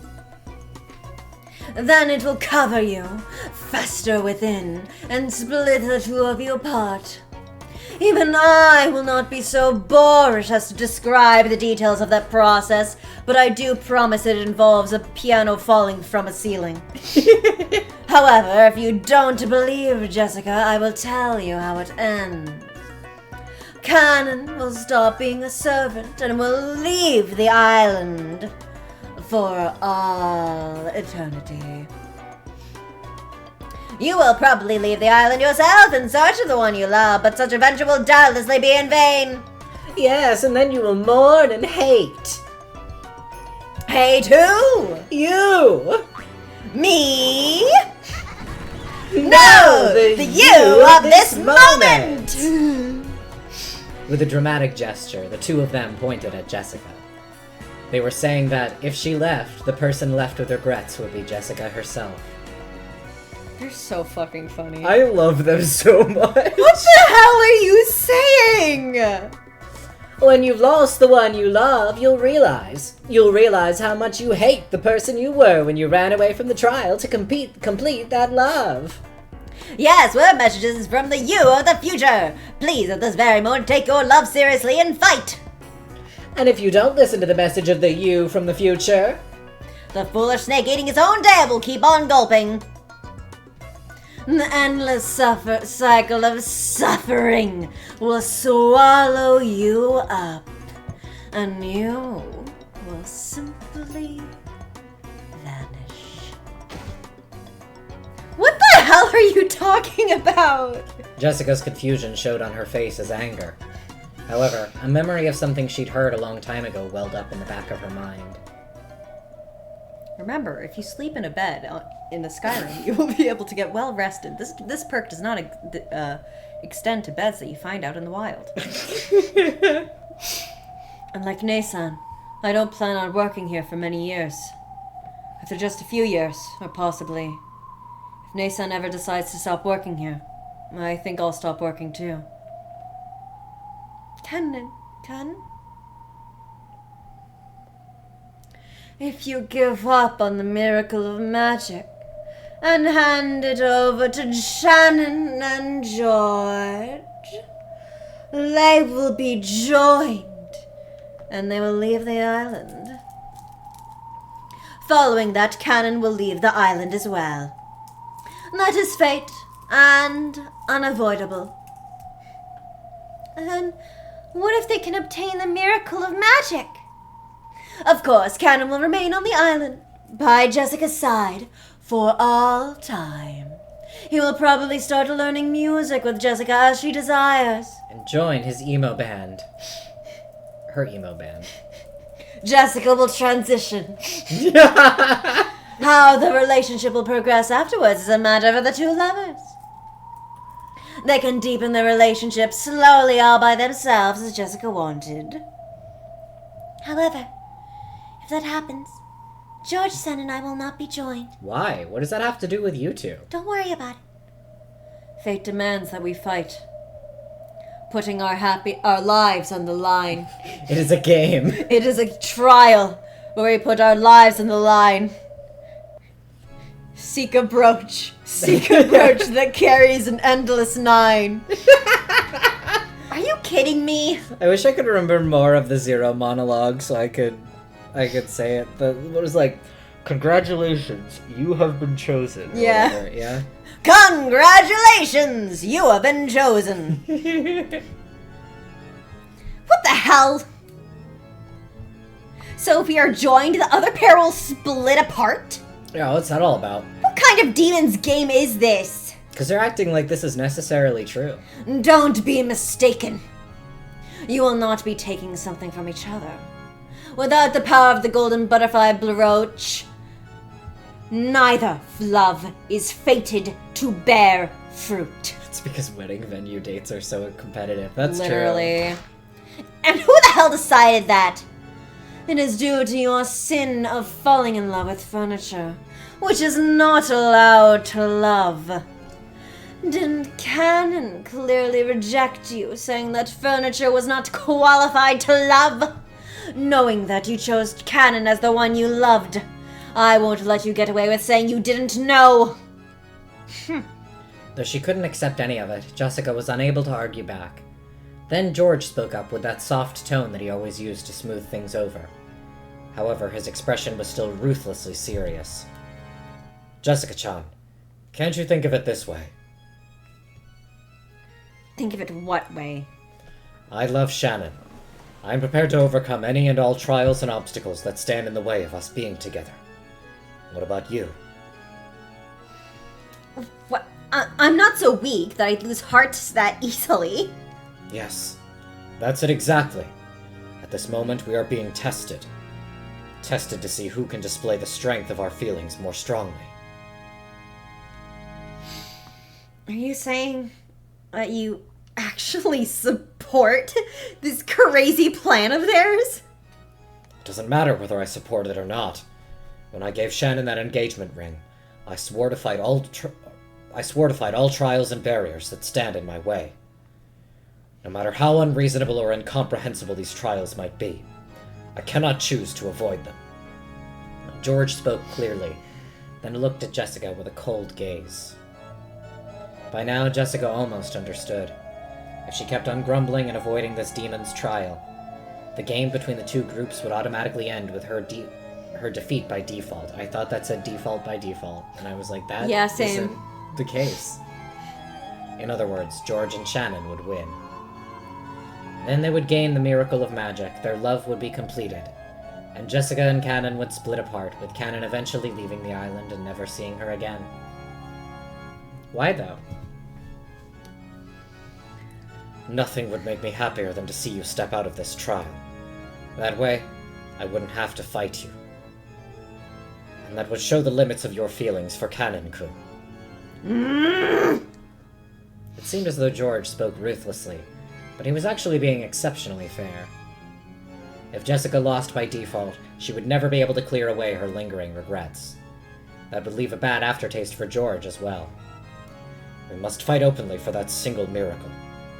Even if I lose at the end, I'll be able to accept it if we both gave it our all. Hey, we talked about this earlier with Canon in the card game. And because of that, I will be able to cheer on the victors from the bottom of my heart. George-san's determination. Oh, she doesn't use honorifics. George's determination is quite impressive. After hearing that... Are you still going to run away? The two demons giggled and challenged her. Of course, George didn't laugh, but he still challenged her with cold eyes. Shannon? Please forgive me, milady. I'm determined not to flinch in my resolve. Even if I know that sticking to my feelings means ending your loving relationship, milady. Shannon had never before spoken to Jessica with such serious and solemn words. Jessica realized what a strong will had dwelt within her usually weak and clumsy friend, and was surprised. Canon-kun, I want to start a new life with you, milady. Even if that life means crushing Nasan's happiness, I will not falter. Canon was also doing all he could to restrain himself. Yes, all of them were being serious and frank, and abandoning any naivete they might have possessed. All this about golden butterfly brooches and miracles of magic, and the trial that the demons were giving them. None of it mattered. Only one thing was being tested. Whether or not they possessed the strong will to make their love come true. Jessica clenched her fists and hung her head, shaking while biting her lower lip. She was silent, but she would probably gain an unswerving will of steel before too long. She just needed a little time first. The two demons who taunted people with dramatic gestures did not violate this silence that Jessica needed to resolve herself. Love brings about conflict, and this conflict gives rise to determination. As the demons of love, they could understand more fully than any others how noble that determination was. Jessica-san. Furthermore, this magical miracle is something that can be received by you as well. By me too? What do you mean?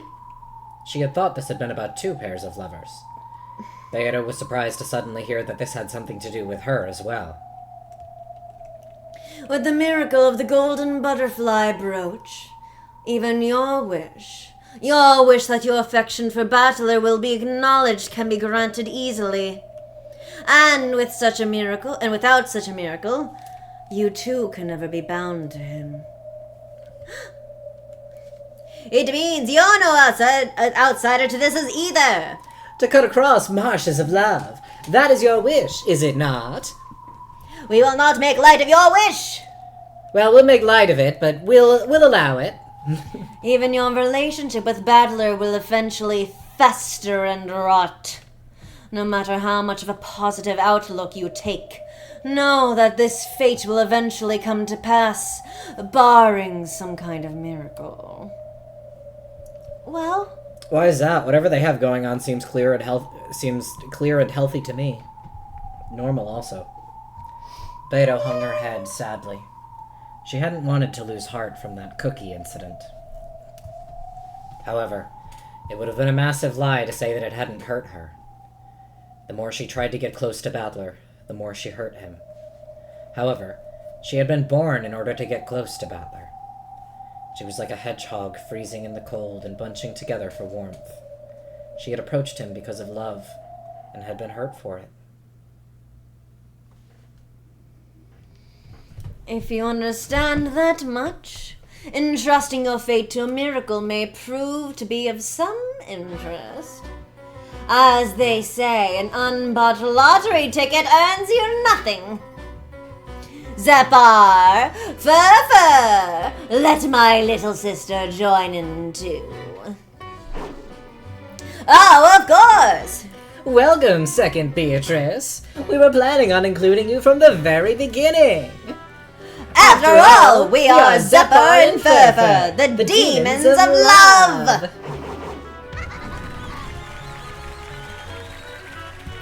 May I join as well? If you want to, I don't see a problem. I won't prevent anyone from entering. We'll win against all hindrances and make everyone celebrate our union. Of course, it's the same the other way around.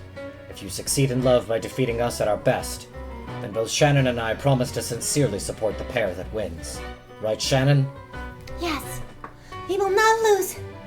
And even if we did, we would cheer you on from the bottom of our hearts. I feel the same. I will not lose. Well, if there's no way out of this fight, let's show them what we've got, no matter what. Canon-kun and I don't plan on losing. You feel the same, do you not? Yes. If there's even a small chance that Battler-san will acknowledge me, I'm willing to put myself on the line. Well said, that's the spirit. The way she moved in that sound effect leads me to believe that she clapped her really hard on the back just then, which is a really funny visual to imagine. Big sister moment. Yeah. Good going, little sister. Zappa. The actors have gathered. Is she a little bit taller?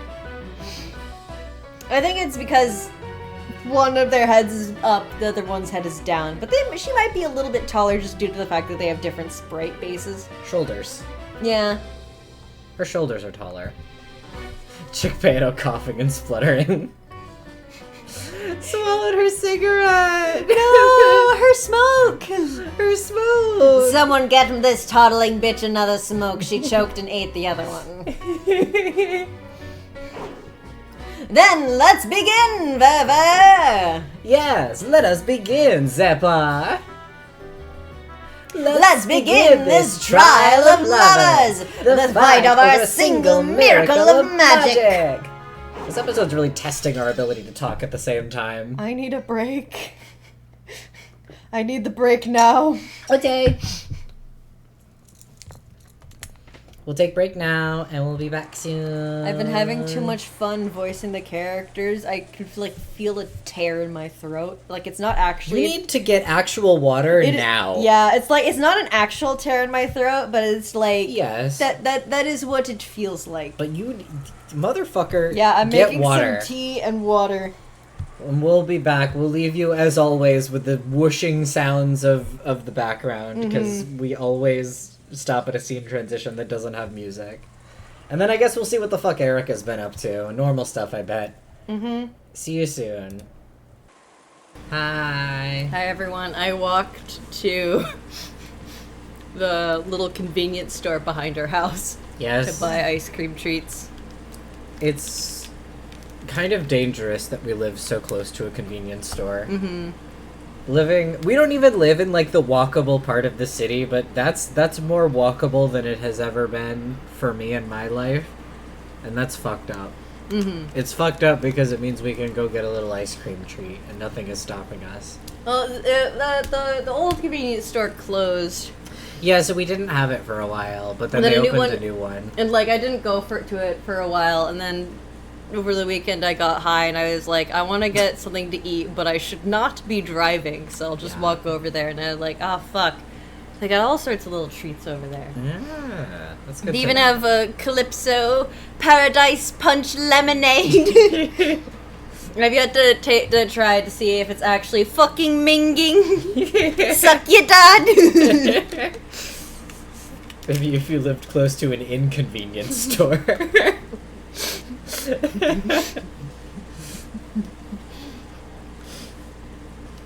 God. I have a disease recently where every time my brain isn't thinking anything for like 2 minutes, I start thinking of the fucking song from Raging Loop, because we've been playing Raging Loop lately, and it's the worst thing that has ever happened to me. That I'm just like, it's not a bad song, it's just that like, it is the only thing in my brain by default unless I am consciously doing something else.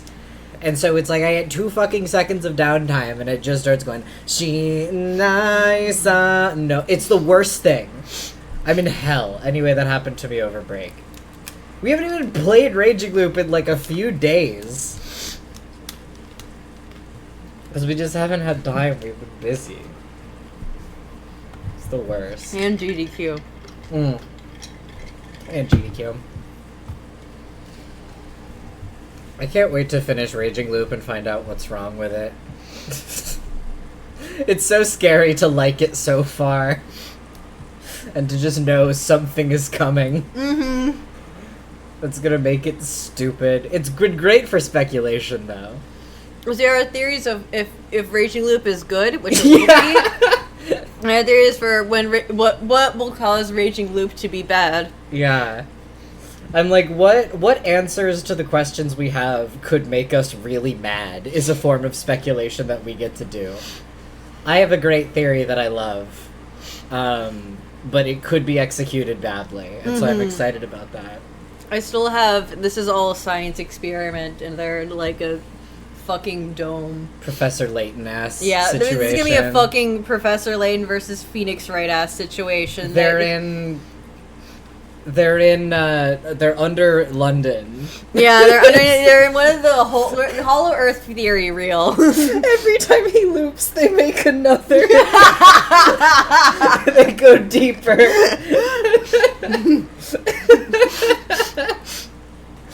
I was just in Super Best Friends Play Golden Fantasia. Message failed to send, but you can't send it identical even when it fails to send, which is stupid. That's wild. I hope you were enjoying Super Best Friends Play Golden Fantasia. It's also funny because I think Wooly on his own channel later played Golden Fantasia again with no memory of the fact that he had already done it on Super Best Friends Play years prior, which I think is great. Is he like, why do I remember this? Not really, no. Like, he was, I think he did it on, like, a live stream, and people in chat were like, you played this one before. And he's like, did I? Oh, yeah, I guess. Like, it starts coming back to him after people tell him that. It's really funny. World is beautiful. I love Golden Fantasia. I need to play more of it. Grace has started to play storylines that I haven't played yet, and she's regaling them to me, and it sounds scary. There's some scary ones in there. There's apparently a scary one that I haven't played, and I thought I had seen the worst that there was, but Grace is assuring me. Granted, she hasn't seen the one that I currently think is the worst. Which one is that? I'm leaving that as a fun surprise for her. Mute. Mute right now. Very scary. Okay.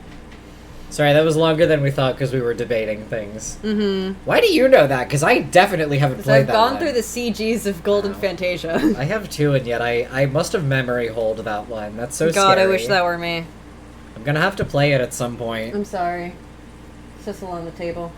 Sissel on the table. Are you? Hi!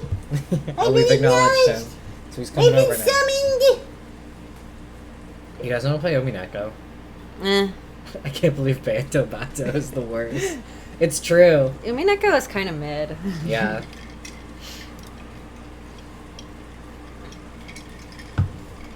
Erica, I gotta have water because Erica's here. Erica had returned to the room that had been given to her on the second floor of the guest I house. should toss this before I accidentally crinkle it. That's true. Right next to the microphone. Hey, Sissel, check this out. Okay, don't care. You're weird. We've been... You know how you show cats things to let them smell them? We've been showing Sissel our beverages recently, and he has gotten tired of it. He ran away when Adrian tried to show him a drink earlier. Just like there's a like local place that we get fun like coffee and tea drinks from sometimes, that we bring home fairly regularly, and we've been showing him them, and he has had enough. He's tired of it. He hates it. Enough of your beverages. I've smelled them all. I'm fucking tired of them. They're all wet. That's probably what it is. He keeps like bumping his nose, and they're cold and wet. And we keep shoving them in his face anyway. Like we don't touch them to his nose. We just bring them near him. Mm-hmm. But he started running away. He hates it. The next room over was empty. It was very quiet there. Even pressing her ear against the wall wouldn't help her listen in on the voices in the cousin room. Even with hearing power boosted by the detective's authority, it would probably be impossible to make out anything. This room was the farthest down the hall, a long way away from the cousin room. And last time my room was right next to theirs. I see. So he's placed my room farther away this time. Such a modification to the initial arrangement is well covered by the authority given to the game master. It would seem to be quite a reasonable first move. She got nerfed. They patched Witch's chest. Mm-hmm. Well, it's better for me this way too. Like I'd want to hear those brat squeaky voices as they play cards. Unlike my voice. Okay. Which is neither bratty nor squeaky. Sure. I don't famously push more air through than necessary to break her voice on purpose or anything. This whole time, Erica had been facing the desk and working on something. She was preparing some of those packing tape seals from before. God, now that she's here, I'm just remembering my Anon hate as her. I'm still sitting on that, trying to come up with a response that's good. But it's beautiful. I want to... What? I want to know the Anon hate. Grace and I were talking about a previous time when she sent me staged Anon hate as a bit, and then she sent me more staged Anon hate as a bit. That's so beautiful. But in character as Erica, kind of. She had asked Kumasawa for the stickiest tape in the place. She drew a complicated signature that could not be counterfeited across it with a permanent marker, then began making notches across it. This way, if she ever wanted to prove that some opening had remained closed, she could stick this tape over it, creating a powerful seal equal in strength to the red truth. These menacing seals had cornered Natsuhi so thoroughly. Oh, I don't check my Tumblr inbox. I'm so sorry. Oh, no. If you send me something in Tumblr, you have to tell me. These menacing seals had cornered Natsuhi so thoroughly in the previous game. Oh, okay. I thought you meant you sent me a staged Anon hate. Oh, yeah, Grace received really stupid Anon hate one time many years ago, and she... Recently, when we were talking about it, she read it out in Erica voice, and it was startlingly appropriate. Great.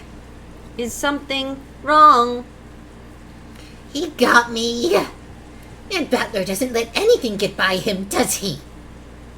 Erica grimaced and showed the piece of packing tape she had torn off to Dlanor.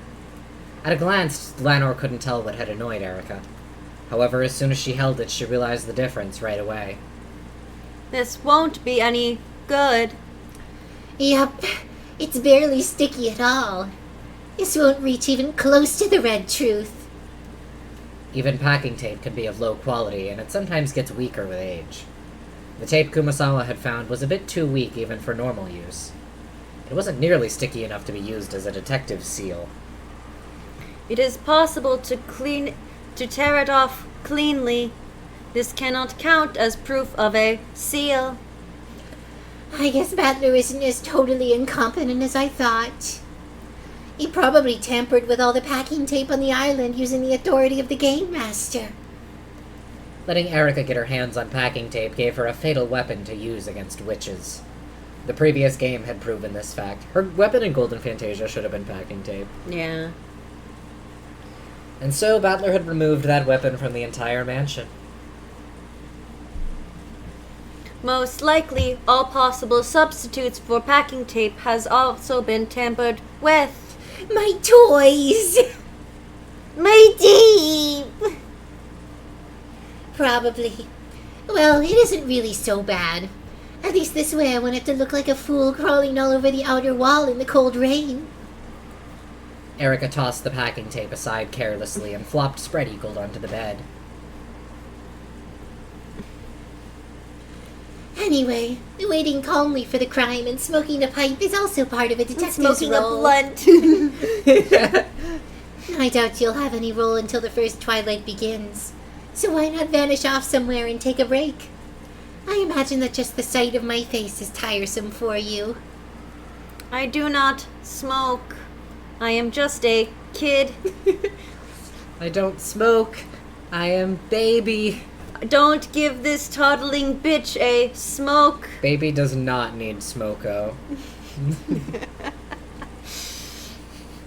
Are these billable hours? You are familiar with my rates. Oh, really? I wish I could. Well, only if it really is as refreshing as smokers claim. It seems that you are not in high spirits. Now, this could mean a few things. So what specifically does Erica mean when she says she wishes she could smoke? Does she mean because she is too young? Does she mean because there is not smokable substances on the island right now? I don't think anyone would give them their Does cigarettes. she mean that no one would give this toddling bitch a smoke? No one would give her a smoke because they do not like her. Or is she physically incapable of smoking for some unspecified reason? Burncastle made her she would She has fuck it asthma. up. She would fuck it up. She would fuck it up. Erika Furudo rolls worst blunt ever, asked to leave Rokenjima.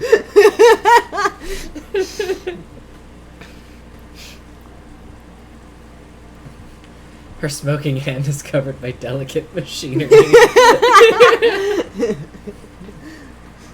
I think she could steal one from Rudolph. Yeah, so there are smokes on the island because Rudolph and Hideyoshi both smoke. I had forgotten about that. She keeps trying to light up, but Battler and Byrne keep making it not work. She can't get the lighter going. Yeah, she doesn't know how to use a lighter, and she would fuck up smoking. Yeah. All hers got soaked in the ocean. Does it look that way? She would fuck up the bong. Erika, she drinks the water. Yeah. Coughs it up again. Yeah. She's like, I know how to use a bong. Don't patronize me. And then she that one vine. Yeah. Erika answered lazily, still looking up at the ceiling. Yeah. That in itself was half an answer. The silence between the two was filled by the sound of the wind and rain. It was so quiet Hello, baby. that the sound of the ticking clock rang out clearly. Small. I so. Are you gonna have a smoke break, Cecil? Yeah, you know it. My beautiful friend. Sorry, I was staring at Sissel. It's finally a scene where we talk to each other. Yeah. It's a miracle. It hasn't happened in 5 billion years. Yeah. Lady Erika, may I ask can I ask you a personal question? And a scene where we talk to each other won't happen again for another million years after this, if memory serves. We gotta cherish it while we have it. Depends on what it is. Answer's probably no, though. Okay. Well, we're just killing time anyway. What is it? Maybe Erika was bored too. Or perhaps the sound of the rain was making her sentimental. She agreed to listen to Dlanor, which was very unlike her. Why? Why do you hate magic? Ah. You mean that thing downstairs with Maria? Yeah, remember when she had beef with a 9-year-old? It was merely a foolish trick to deceive children. Everyone knew that. Was it really necessary to go so far to destroy that illusion? I cannot understand. Erika didn't need Dlanor to tell her that it had been a childish fight. Well, I am a self-proclaimed riddle pervert. I can't stand having magic confuse the truth. Cecil's the heaviest smoker I know. No, I've met cats that sound like they eat cigarettes. I feel like in spirit, that one cat your parents have, Oreo, yeah. He's a smoker. Yeah, he eats cigarettes. He has a smoker's heart. He smokes he smokes cigars, and he has a union job down at the docks. He does smoke cigars. And when he gets home, he has a nice thing of vodka. Yeah. They say this about the most cuddle-starved cat I've ever met. He's very sweet. He's just huge. He's just huge and has the most gravelly meow I've ever heard. Yeah. It's still your line, my friend. I know. I'm just looking at Cecil again. So, you feel pleasure from exposing that? I sense a different emotion. I am an empath. A different emotion? What's that? To me, it feels less like pleasure and more like a different negative emotion. You really are a murder doll, aren't you? Even your eyes are like knot holes. My to her. apologies. Please forgive me. Erika rolled over grumpily, turning her back to Dlanor. Yeah, the mention of the word knothole really took me back to... Remember when we were in the escape room? And that was one of our fucking hints? Yup. so Dlanor couldn't see her expression. Even so, for some reason she could guess that this completely unobserved expression was one of pain. Interpreting this to mean that Erica wanted her to go away, Dlanor gave a bow and made to leave. Then, Erica suddenly spoke. The words seemed so utterly out of place that Dlanor doubted her ears, and she had to ask Erica to say it again. What did you say? Sorry, I was putting my AirPods in. I love you. It really did seem utterly out of place. Dlanor wanted to see what Erica really meant, but the latter still had her back turned and her face was out of sight. Thank you very much. I was going out with someone else a while back, but we've completely broken up. The others might say things out of envy, but please ignore them. I'm gonna devote my whole life to you, so I want you to do the same for me. Let's find happiness together. Dlanor avoided asking what she was talking about and stood there in silence. For a while, Erica kept on dully and emotionlessly repeating soppy phrases that might have popped up in some shoujo manga. Then, unexpectedly, she once again followed up with a complete non sequitur. A new wallet. Of course, she had no idea what Erica was saying. However, with her back still turned to Dlanor, Erica kept on saying disconnected words. We're going to have to run this by HR. This is a bit sudden. I am on the job. You are my boss. This feels like a power imbalance. At minimum, we're going to have to file paperwork. And you know how I feel about that. I'm fucking tired of bureaucracy.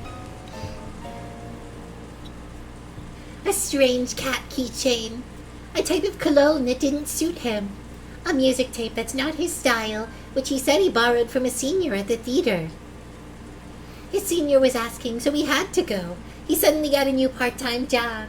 He said he was talking with a friend on the phone who just wouldn't hang up. Made too much curry. Went to theater practice more often. The way he folds paper towels. Thanks, I've already eaten. He knew more about cosmetics. Sorry, I was sleeping. The toilet seat was left down. He spent the night over at his stage friend's place. My acting friends had a party here earlier. Someone must have left it behind. The drain and sink were cleaned out. Receipts and point cards from places he never goes. The muddy soles are evidence that you went out on Sunday when it was raining. That matches the strange symbol on the calendar. None of your theater friends have hair this long. That's a leading question. How do you know the plot of a movie you haven't seen yet?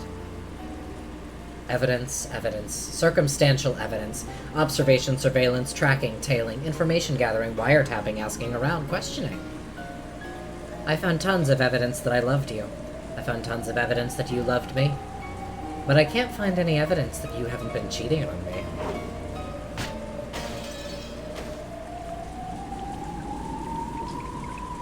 Give it a rest. If you love me, then trust me. If you can't do that, then you don't love me anymore. How could I love someone like that? I'll treasure you for all my life, and I want to do well in theater just as much. You said you liked seeing me act, right? So why are you telling me to stop acting now? Why do I have to choose between you and acting? What's wrong with you? I'm seriously worn out, okay? Come on, if all we do is fight when we see each other, maybe we both need some time to cool off, okay? I need to concentrate for my next performance anyway. This girl working with Senpai suddenly said that she wouldn't be able to perform. I need to rewrite this script by tomorrow. I don't have time for this. And anyway, if you really find it that hard to trust me, we're through. Stay away. Just go home, bitch. I don't love you anymore. Don't cry, damn it. It's disgusting. Just die. Stop shouting, damn it. You're annoying the neighborhood. Just get the hell away from me and never come back. The blood. And it's gray. Which has no particular associations in Umineko. Without love, it cannot be seen. Ha! That's backwards. Because of love, you end up seeing things that don't even exist.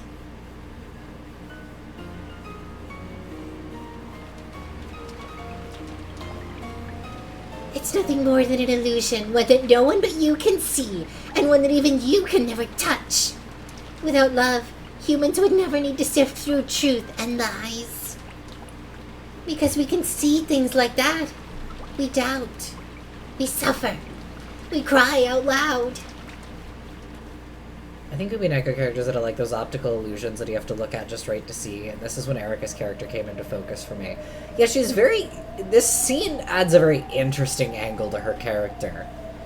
I feel like I am still, like, parsing out a lot of this scene and, like, how to take it in the greater context of Episode 6, just because Episode 6 is such a fucking puzzle box to me. But it's one that I find very interesting. I like to think that Burn Castle came up with this backstory for her as soon as she realized, fuck, there's a love theme for this one. Gotta get mine in here. Yeah, I have to finally give her some sort of backstory. What's that one meme? Erica Furuta made up her tragic backstory so people would feel bad for her. Yeah, like, that scene is very interesting. Mm-hmm. That is my comedic viewpoint on it, for the record. Yeah. Right now, I'm happy. Though it may be temporary, I've become the Witch of Truth. As I am now, I no longer need to worry about being tormented by non-read words. That seems kind of sad. What about you? How would you have countered my endgame? How would I? That useless man couldn't have played the part of my opponent in that game.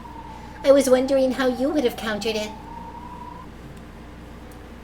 Dlanor was suddenly thrust into the position of Erica's opponent. In the witch's game she had once challenged that man to. Relationship argument.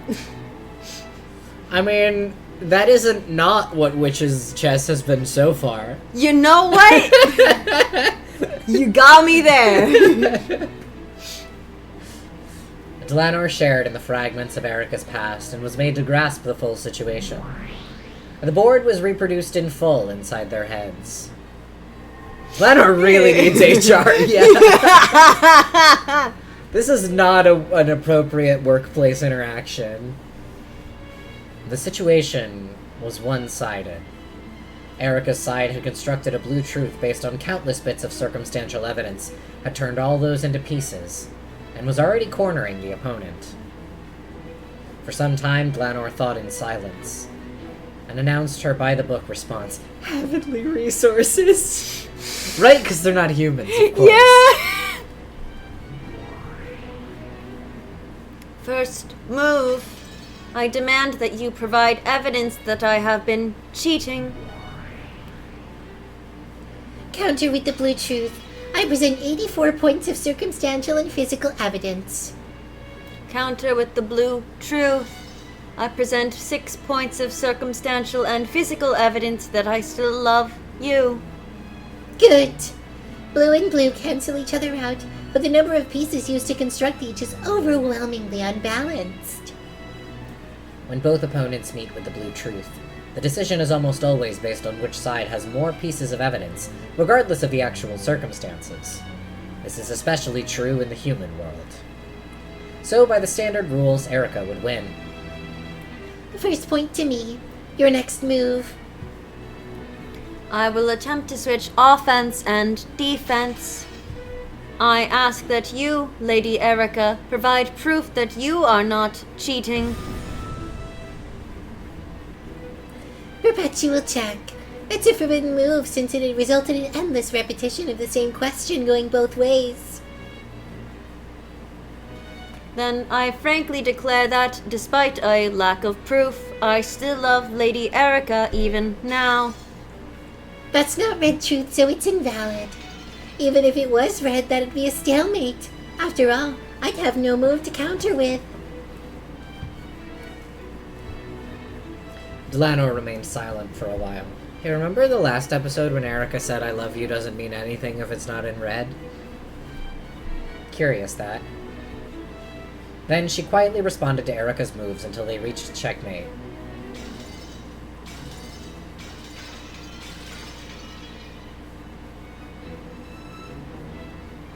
A stalemate is a forbidden move in the game of witches, since it means the ruin of the game. However, in chess, it also represents a draw. Because of this, it's a splendid final move that a weaker player can pull off if they're unable to win outright. In this situation, Erica clearly had the advantage, so it was natural that Dlanor would seek a stalemate to obtain a tie. However, that would only be the case in chess. In a game where witches fight over the truth, it's a forbidden move. So, it was already checkmate from the very beginning. Dlanor had no way to turn the game around. However, regardless of what the real truth between the pair of them had been, this game would be.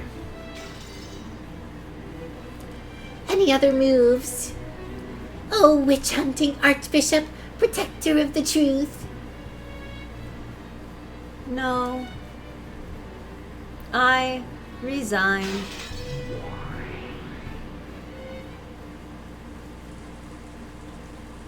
See? There you go. Erica had succeeded in crushing her opponent with the truth she espoused. That her former boyfriend no longer loved her and was cheating on her. Her opponent had no way to argue back. After all, humans are not allowed to. A splendid game, a splendid finish from a superior position. Regardless of the truth of her opponent, Erica could win. A splendid victory.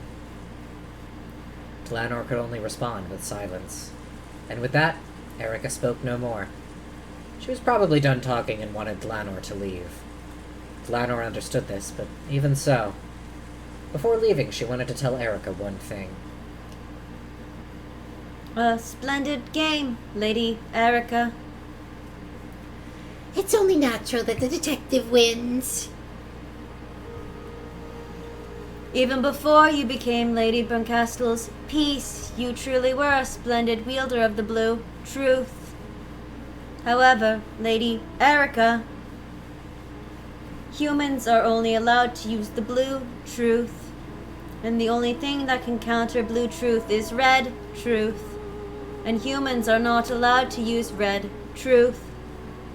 In that case, how should your opponent have shown his truth? Who knows? Maybe he should have used that gold truth or whatever, which is supposed to be stronger than the red truth at times. You certainly were the victor in that game. However, allow me to say this as a protector of the truth. What? I imagine it's something unpleasant, so say it and go away. Sissy, you're sitting on your tail. You're just fully sitting on top of half your tail. And? Why the fuck do you care? Yes, this game is your victory. However, you still have not denied the 6 points of blue truth evidence that I used to claim that I still love you. Even you are human. You cannot use red truth to deny those points. Later on, I used the detective's authority to have all 84 points transformed into red truth by the power of my master. I am human, yet superior to humans, a detective and a witch. I am the Witch of Truth, Furudo Erica. Any other questions? Parting remarks? I have none. In that case, please excuse me. Dlanor bowed and disappeared. After all that remained was a single Witch of Truth laughing off a bitter past with an equally bitter smile.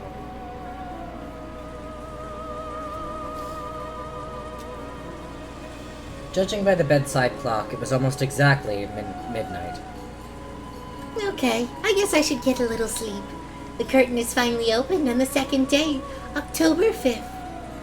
I wonder if this round's murders are happening somewhere about now.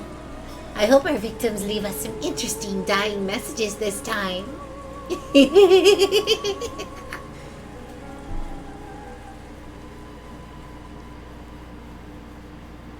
God, I fucking love Erica as a character. She's so fun. Ding dong. Why didn't you discuss this with your mother? Oh shit, this is now? Oh god damn! I get a break! Woo! This is about the partner who's supposed to support you throughout the rest of your life. That's right. She's the woman I want to spend the rest of my life with. And that's why you need to choose very carefully, right? How can you be so rash? Everyone immediately just being like, yes! I get so sicko's guy about this scene. Ava and George could be seen beneath the eaves of the guest house.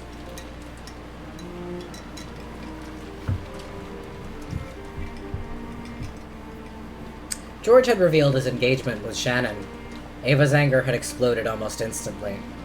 This had been no more than George had expected, so he had responded with an ice-cold calm. Did you sleep with her? She told you she was pregnant to force you into a marriage, didn't she? How rude. I'm a strong believer in preserving chastity before marriage. Then why an engagement? I asked her. She accepted. What more could be needed? No, it's all wrong. I haven't gotten to be Ava for more than a few lines in so long. Yeah. Marriage isn't as easy as it seems in manga or whatever you're thinking of. What about her parents? Relationships between the two families? Are you some stray alley cat, or are you Shinomiya George? How could you be so rash now, when you might even be selected as grandfather's successor? Why didn't you consult me? I'm consulting you right now. Wet mother! I forgot about wet mother. God. Oh, right, when we were ranking mothers on wire mother, cloth mother, creepy or wet. Yeah. Yeah. No, not consulting. I'm just reporting. I've never counted on being selected as grandfather's successor. In fact, I'd rather refuse if it did come to that. I want to build up my own country and castle from the empty wilds, just like father did. Now listen here. Do you realize how hard your father has worked to get here? That's not something you could duplicate just by imitating him. Do you understand how often he was saved by luck and coincidence before now? He got to... Yeah. And he they're got talking about because he had Hideyoshi. Yeah. I got really confused for a second. Yeah, I also thought I was talking about Kinzo for a second. Well, no, I thought this was her for some reason, and I was just like, my brain just like short-circuited. Scary cloth mother about to step in. That's true. Ava is a scary cloth mother. Yeah. He got through it because he had a wonderful life partner by his side. You. Sire was the kind of person who'll support me and make me be reborn as an even stronger man. You've praised me for becoming the adult I am, but that could never have happened without her. What? Are you listening? George? Just let your mother handle this for now. Cool your head and think very carefully. Shannon isn't the only person interested in you, right? Ayumi-san from that marriage meeting really took a liking to you. First I've heard of it. I thought you knew. Her parents were also very impressed by you. If you really dream to build your own castle like your father, Ayumi-san is the one who'd really be able to help you, right? Do you intend to betray her feelings? Grabbing George and squeezing him and banging him on the ground over and over. Likely thing to do. The dastardly key lime pie is at it again. The dastardly key lime pie. I think that was like the first stream when you called him that. 9 was the first one to call him. Yeah. 9 coined dastardly key. Yeah, that's what I was trying to. That's what I was saying. Yeah, It was like that like happened in our first stream. It stuck in my brain forever. Yeah. There's nothing to betray. There was never any special relationship between Ayumi-san and me. We just had a marriage meeting and our parents got all fired up afterwards. He made us go out together several times, but we never even looked at each other. Ayumi-san is a well-bred, modest woman, isn't she? She just couldn't look at you because you're a man, and it would be embarrassing and ill-mannered. If you can't feel anything from her unless she looks at your eyes, then just tell her that. I'm sure she'll look at you in the future. You want me to marry Ayumi-san because it will benefit you. You aren't pushing that engagement for the sake of anyone but yourself. George! How can you say that? Have I ever failed to think about what's best for you? I haven't, have I? What is a parent's job? It's to look after the long-term welfare of their children, right? We've been looking down upon your entire future from a great height.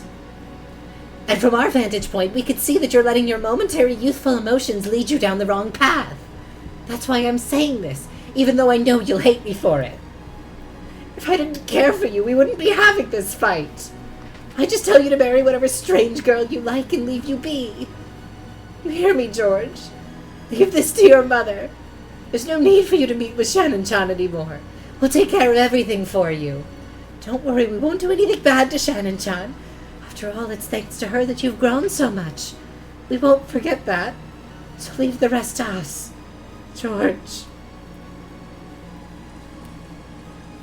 Sometime during Ava's rage, tears had started to drip from her eyes. As though those tears had caused him to hesitate, George turned his back and sagged his shoulders.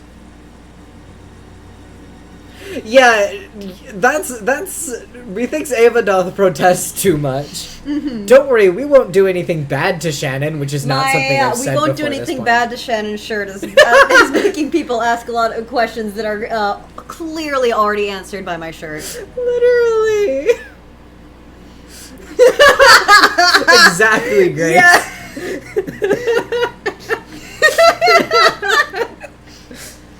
Even George is a child of man, after all. Fuck you, Rikishi!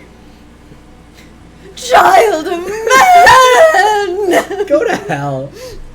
Though he understands that marriage requires nothing more than the love of two people, he can't get over his desire for his parents' acceptance. And so, he is trapped between the tears of the mother who has always helped him and the fiancé he chose. Or is he? Vsauce intro music. Cecil looks so irritated. He does, he looks really annoyed. Okay, I think that's about enough. Huh? All my life, you've done a great job raising me, and I'm grateful for that. When I have children and become a parent, I'll become a parent like you. I'll be the kind of parent most worthy of respect in the entire world, one who can truly fight for his children's sake. George. With his back still towards her, George threw away his umbrella that wasn't mentioned before this moment, and slowly stepped out from beneath the eaves into the rain. Well, why did he have an umbrella then?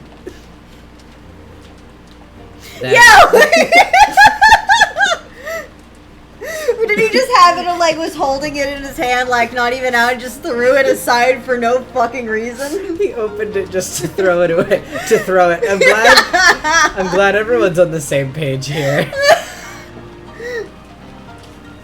It's like that. Sorry, it's just reminding me of the scene in the fucking Devilman OVAs where there's a scene where Ryo takes his sunglasses off, but they're indoors and it's the middle of the night, implying that he had his sunglasses off indoors in the middle of the night just so he could take them off for a dramatic moment. Then he slowly turned around. It was, without a doubt, the familiar face of Ava's beloved son. However, he was now his own man, self-controlled and independent enough that their blood connection might be forgotten. I think it's about time.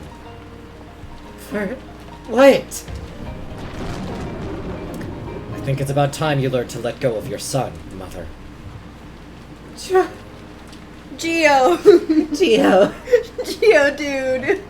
Not my name. GeoCities! From now on, let's stop talking as mother and son. I am George. You are Ava. Let's forget that you're my parent and let our true intentions ring clear. The reason you want to choose the person I marry is for financial reasons, public appearances, and so that you can look good in that continuing quarrel between you and your siblings. You have no other reason. You'd do well to just give up and admit it now. I'm about to share my point of view with you. I suggest you do the same. After all, you will lose. No traces of love or respect for his mother remained in George's eyes. There was only a frigid glare as he gazed ruthlessly down at the witch who was trying to bind his future. George, why are you looking at your mother like that?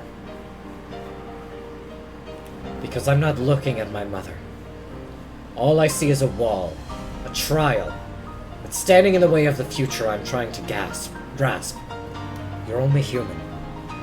I know that you have dreams and ambitions, and that you're still chasing after those. And I think that's a wonderful thing.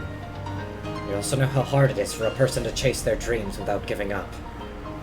Oh yeah, I think Ava believes that she has been a good mother to George and that she is doing the right thing in all of this. Absolutely. That's she thinks the she's thing, right. That's the thing that's sad and fucked up about She this. does love him. Yeah. It's not even specifically because she wants to use him for, well, she does trying to use him, but like for the financial stuff, what he's saying, like he's wrong when he says that's all that she wants from that. She does love him. Yeah, she does love him and she thinks that what she's doing for him is best. It's probably easier for George for him to think that, like, oh yeah, it's not from love, and that's what's will make his argument with her easier. Yeah. Attack helicopter, Mom. God, yeah. Yeah. So I'll need to inherit your wonderful strength. I've learned a lot from my parents, my friends, and Sayo. And I've grown. The last thing I've learned, acquired, and perfected is the real Ushinomiya George. Now I'll overcome the final barrier. You. Oh baby, those Umineko fight scenes. What? She just did a backflip. She did. Ava had disappeared. A standing backflip. For no reason. Because she was while crying. I wonder if Umineko has anything to say about love being neutral instead of inherently good. No, I think you're crazy. No. Umineko would never talk about love. No. Or the complicated nature of love. The pouring rain landed evenly across the ground everywhere. No. It was blocked very slightly in one place. However, there was no one there. Standing on the ground isn't the only way to block the path of the rain. Then, could it be? She was still doing a backflip. Ooh. Hey, girl. I wonder who that is. We can't tell on account of how Maria? Maria? Oh, it's you. Sure, it's good for people to let their... It's gonna be so hard to distinguish her from Erica.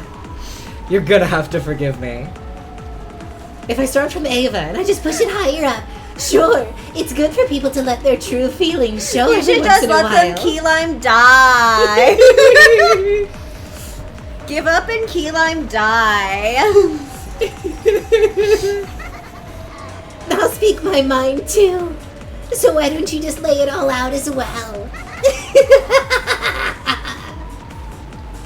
In the rain-filled sky, with a moon that shouldn't have been visible behind her, was the golden witch of the future who had finally obtained everything of the Yoshinomiya family. Even the drastic change in his mother's appearance didn't faze George. On the contrary, he seemed to be moved by her boldness. Well, I feel like that does mean you were phased. Phased, I feel like, is like he had been put off by it. If he's moved, I think that's fine. No, that's fair. So much easier to see her as a witch than as a human, and so much easier to be a witch than challenged. Yeah, easier to be a witch than to be introspective. Yeah! Which isn't a theme at all, Absolutely not. because his mother had honestly and truly displayed her true nature. This way, I can confidently show her my true self. Here we go, Mother. Here we go, Ava. This is my first step towards escaping from your shackles. First step! With that first step, he felt something odd beneath his feet and heard low-click.wav, baby, it's been a minute. It was subtle, but it was there. He knew that this sticky sensation, different from that of mud, represented his mother's arrogance trying to prevent him from making that first step. I used to read to you all the time when you were little, didn't I? Do you remember your favorite story, Journey to the West? It takes me back. It's probably the first fantasy I really loved. Sun Wukong, the Monkey King, wanted to become a god and was tested by Buddha. If you can jump free from the palm of my hand, I will acknowledge your wish. Then, Sun Wukong managed to reach what he thought was the end of the world, and found 5 pillars standing there, only to discover that they were Buddha's fingers, and that he still hadn't left Buddha's hand. And you're likening this to my first step. Me declaring my intention to break free from you. Your resistance, your conflict, your anguish and self-restraint and everything else. All of it is a road I once traveled down. This first step of yours is so trivial that when compared to my life, it'd just get gobbled up. How long are you gonna look away? If only you just look at your feet. At George's feet, on the pitch-black earth soaked by the pounding rain, was what appeared to be a slightly red sash that glowed ominously and blocked George's first step. It was deep, viscous, and it held George's foot in place. From Ava's perspective, as she gazed down from the sky, it looked like a vast red spiderweb that radiated out with George at the center. God, the visuals in this scene are so good. This scene is so good. Why is everyone not talking about this scene every day, all the time? Because it's easier to just talk about how George is a fedora nice guy. That's true. That's right. This is me. Yeah, her seeing her college-age resistance to Kinzo, especially when she ultimately did go back to just trying to get his approval and trying to do what he wanted. Never really, as you said, never really leaving the palm of his hand. This is me, being tied down by countless studies and raised for the sake of your ambitions. No, that's not it. Let me put it so you can understand. I'll show you. And then you'll realize the truth. The vast red spiderweb on the ground scooped up George as easily as scooping scum out of a pot. Then... That's not the most easy. Sometimes I get stuck. That's true. Then it lifted him into the air like a deer caught in a net and swung him about. Do you catch deers in nets? Oh, you know. Laughing insanely, Ava was as innocent and cruel as a grade schooler happily swinging about a bag filled with her gym clothes. Umineko fight scenes. Yeah. I think about that gif every day of my life. I need to find it and reblog it again. I know 9 sent me the post a million years ago.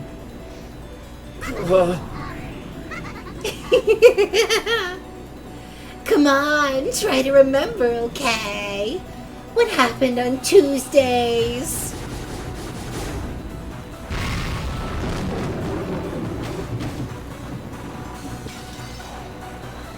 I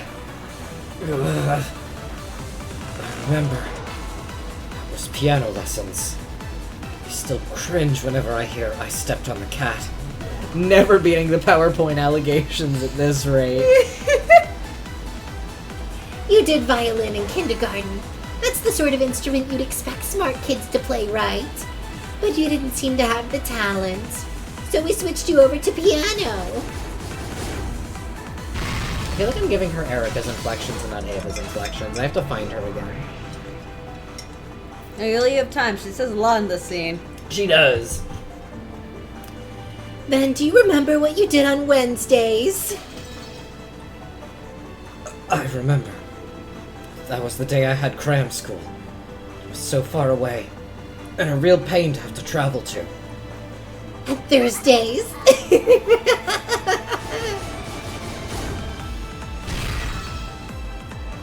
She did it because people expect smart kids to play it. It has nothing to do with intelligence, but the appearance of it. Yeah. Yup. Uh-huh. Somebody also, I once saw somebody point out something interesting, which is that,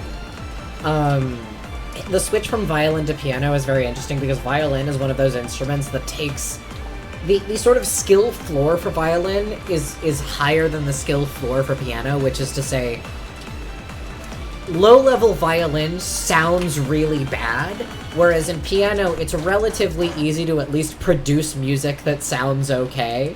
Because on like a technical level, it's just easier to produce pleasant-sounding notes on a piano. The piano plucks the strings for you. Yes. You have to you have to know how to, like, read the music and play stuff and how to do stuff correctly, but in violin, you also have to think about how you hit those strings. The piano does that for you. There is a shit ton of technique to violin just in getting it to produce a note that doesn't sound awful. And I think it's interesting that, like, the implication that, like, in Ava's mind he couldn't hack it at violin because he didn't get good enough at it fast enough. Especially as a small child. Because I don't know... Like, if she started him on it really young, that's the other thing. I think you can learn piano. Yeah, in kindergarten. Yeah, in kindergarten, like having the fine motor skills to do a violin, you're insane. You barely can write. From a fine motor skills perspective, a piano is objectively easier to play for a kindergartner than a violin. Because a kindergartner knows how to push a button, which is functionally the fine motor skills involved in piano. Which is just, I'm sure that you can teach a kindergartner violin. I just think, again, it's going to sound bad for a long time because of the nature of violin. And like I said, my source on that is like somebody talking about it, but also like I played violin for a few years. It's true. Like, yeah. It's just, I find that to be a very interesting detail. Night-night! Night-night! Now is the day for supplemental lessons. You were just terrible at syntax with memorization, weren't you? You could apply your knowledge, but we're horrible at learning by rote. A classic, he can do it if he tries, kid. That one stung. It was the most annoying words a kid can hear at a parent-teacher conference. You can lead a horse to water, but can't make it drink. It's a British aphorism, isn't it? Making you get and stay motivated was the hardest thing to do.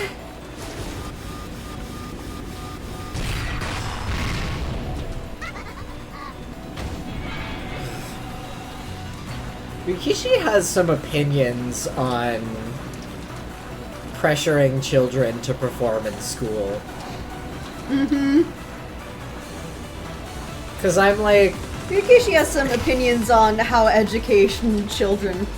Rikishi sure has some thoughts about the place of children in society and how adults treat them. Rikishi has so many opinions on teaching and learning in schools and mentors. Read Kikonia. Oh boy! Oh boy! Because I'm also thinking back to Higurashi and famously its case of a kid that was sent to cram school after performing okay in school. And yeah, Hideyoshi's like being staunchly against the rote style learning. His perspective on learning being that like school isn't really about memorizing for the test. It's about learning. Cultivating the love of learning and cultivating like how to learn, because that's a skill you're going to use for the rest of your life, right? Like the soft skill of like taking in information and contextualizing it, and like that's like a good thing to have. Yeah, and it's like... Well, Ava. Yeah, and I think especially, like, in context of, like, one of the things that we know about him is that it's shared with George even, his history of just, like, his hobby of knowing a lot about history and, like, war history in a way that is clearly not relevant to his work. He just kind of recreationally learns about that stuff because he finds it interesting. And he applies it to how he does it, how he runs his business. Yeah, versus Ava, who is, like... has lived so much of her life trying to check off a checklist of the things that her father wants from her, theoretically. And what she wants from her father. Yeah, and it's so...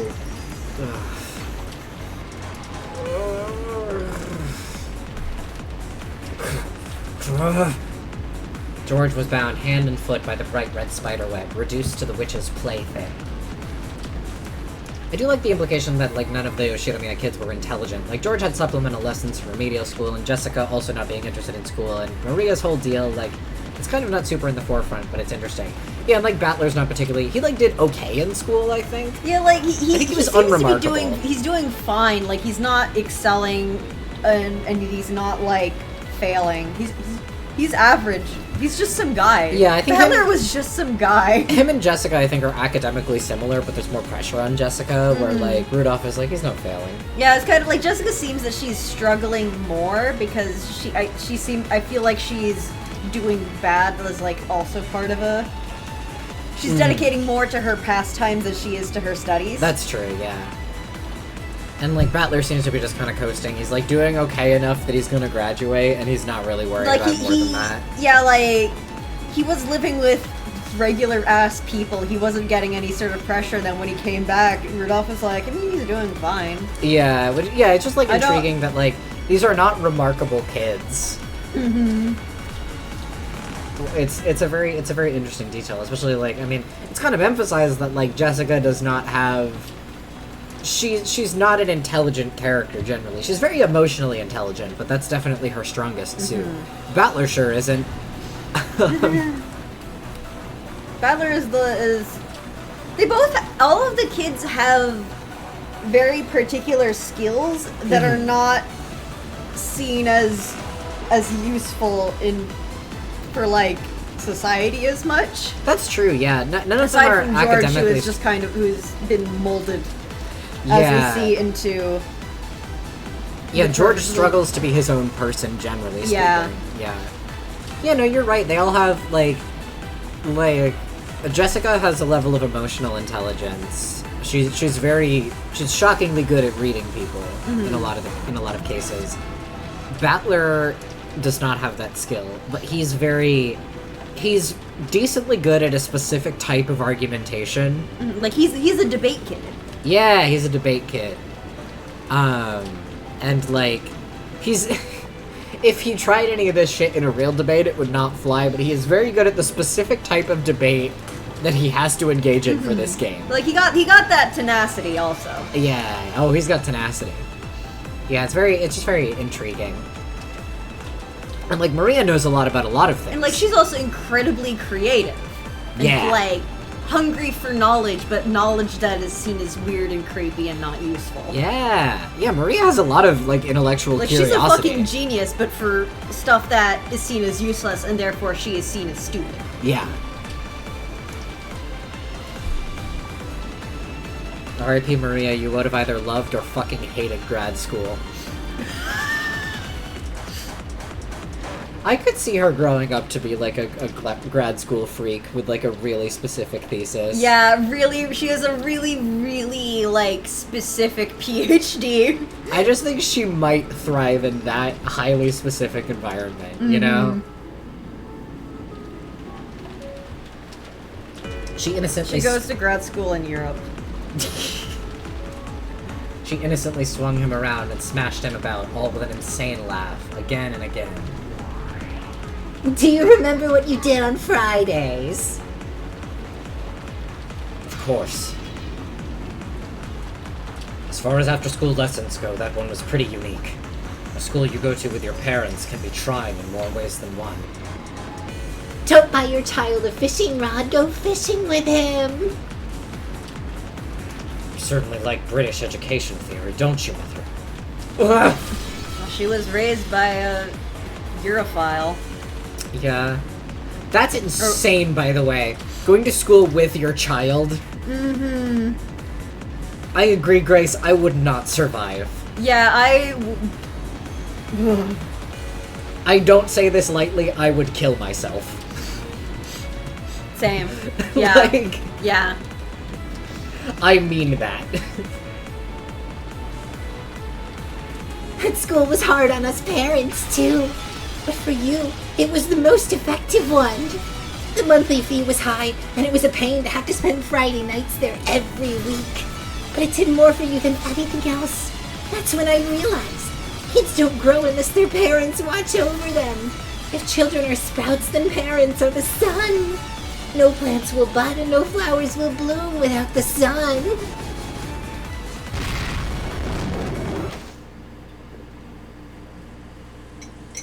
Still bound, hand and foot, George was thrown, slammed, and smashed.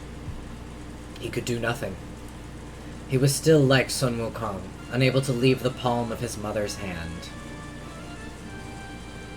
However, since he wouldn't surrender, he could still show resistance at any time. Ava's sunflower rotation post. Oh, fuck! The one where, someone's mom had a sunflower and kept, it was dying because she kept rotating it to face away from the window and it would keep growing towards the sun because it's a sunflower. And she just kept rotating it to face away because it looked nicer that way, and the sunflower was fucking dying because it wasn't getting sun. Because she wouldn't let it face the sun. Yeah. Yeah. That's potent. That's really good. And what about Saturdays, huh? That's when the tutor came. He came to our house, which made it much easier, right? The thing that's difficult for me, I think, about finding Ava Beatrice is that I purposely made Erica's voice one that sounds similar to hers, but is easier to do. And I'm having a hard time remembering what damaging thing that I used to do to achieve Avatrice. Which is why I keep landing on Erica, because I learned how to do a similar effect that didn't hurt me as much. It was a pain. It was a pain having to invite some other person into my own private room every week. I hated the smell of sweat left behind when he left, so much that I can still remember it. He was a wonderful teacher who drilled a scholarly attitude into you. His monthly fees were on par with a lawyer's consultation fee, and it was well worth it. Then, on the Sundays and Mondays that followed, I didn't have any extra school and could finally rest. How ironic. How those extra classes from Tuesday until Saturday held me down all this time. I really am just like Sun Wukong. Yeah, if you're arrogant enough that you think you can escape from the palm of my hand, you'll be crushed by Buddha's 5 mountains. Sun Wukong, who wanted to become a god, was crushed by the 5 mountains of fire, water, wood, metal, and earth, and sealed away. These are the 5 elements that the days of the week, Tuesday through Saturday, are named after in Japanese. Only now did George, who had always admired Sun Wukong, recognize this greatest of ironies. Just like Sun Wukong, you need to reflect upon and be punished for your arrogance. If you can show that you're willing to reform yourself, I'll release you. It's not being released, it's brainwashing! There's no need to think about anything. Why not just leave everything to Mama? I'll decide everything for you. That's the best kind of life for you.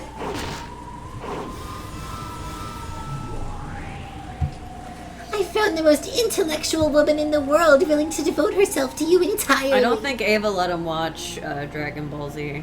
No. I don't think she let him watch, morning cartoons. No. I'll arrange for all of your successes and even prepare the roads leading to them. And eventually you will be chosen for the highest honor in the Yoshinomiya family, the position and successor to the headship. Only then will you begin your true life. The first step. Don't make me laugh. You still haven't even been born yet. This isn't my web that you're caught in. You're still inside my caring, nurturing womb.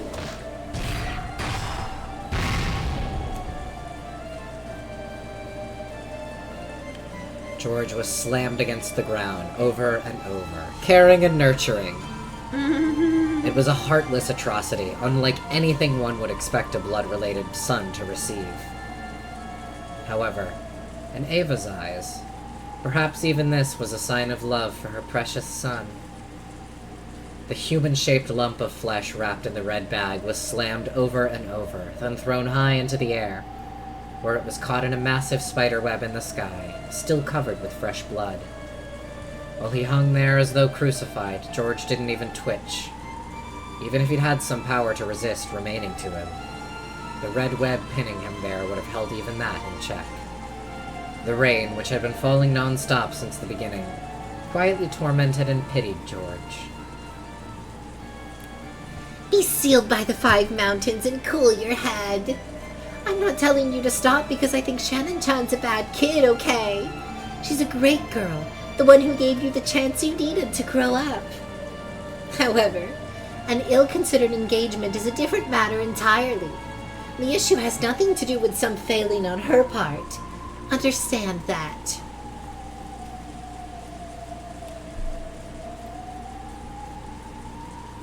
the problem, not the pier. Right? That's another British saying. Hate the sin, not the sinner. That kinda has to be what that is, right? Yeah. Guess they wanted to remove the sin from it because they didn't want... Would have been a little on the nose. Yeah. I really did raise you to be a smart kid. No, I am raising you. You're still inside me, right? You need to be nurtured a little longer. Okay, that's enough punishment, so apologize to your mother. The spiderweb released George reluctantly. Then, it threw him to the ground beneath the cloudy sky. Thank you, Mother. It was all George could do to get up on his hands and knees. Though he wiped the mud away and stood his ground, he still couldn't raise his head. Everything you've done so far, you've done for me, haven't you? Bye, Grace! Bye, Grace! I'll miss you so much. We won't survive without you. I'm gonna die. That's true. Thank you. Thanks for everything. That's right. You must hate me now, but one day you'll thank me. I'm sure you'll understand how much I loved you. Being bound by all those extra classes from Tuesday until Saturday. It's a sign of how hard you worked to raise me to be an excellent man. That's another British phrase. To cover a child in blessings is the greatest education of all. Thank you. In return, I'll give you a British saying. What's that? Even if you strike all the trees in the forest once with an axe, you will not fell a single tree. Suck your dad. I'll give you a British phrase. Suck your dad!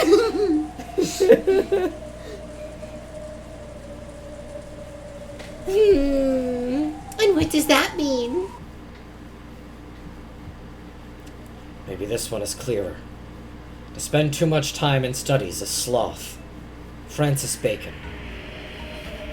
The man, drenched in mud and blood, straightened his crooked glasses and slowly stood up. Though he was covered in filth, his appearance had a divine quality to it. Something that could only appear on a self-controlled man, not one who had merely been dozing in his mother's amniotic fluid. I cannot count the number of things I've learned from Sayo. She taught me courage and chivalry. Can I fucking help you? How to be ambitious and witty and humorous, and just a little stylish. Just a little bit.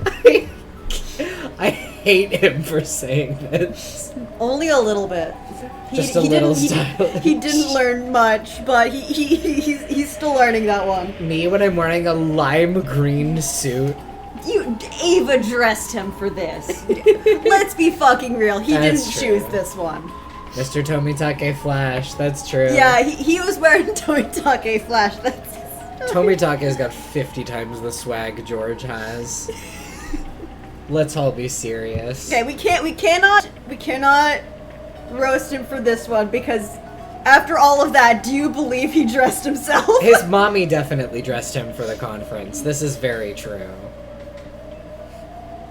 We still can roast him for it, but it's not... We can't roast him for his own decisions. We can roast him for those fuck-ass jeans he had on an episode 2. Though. Yeah, that was absolutely. All him. We can do that. That was all him. This cardigan. He really was just dressed like a swagless Tomitake. Yeah. The dog tags with a cardigan was crazy. That's a crazy decision. He's literally Tomitake if he didn't fuck. Textually.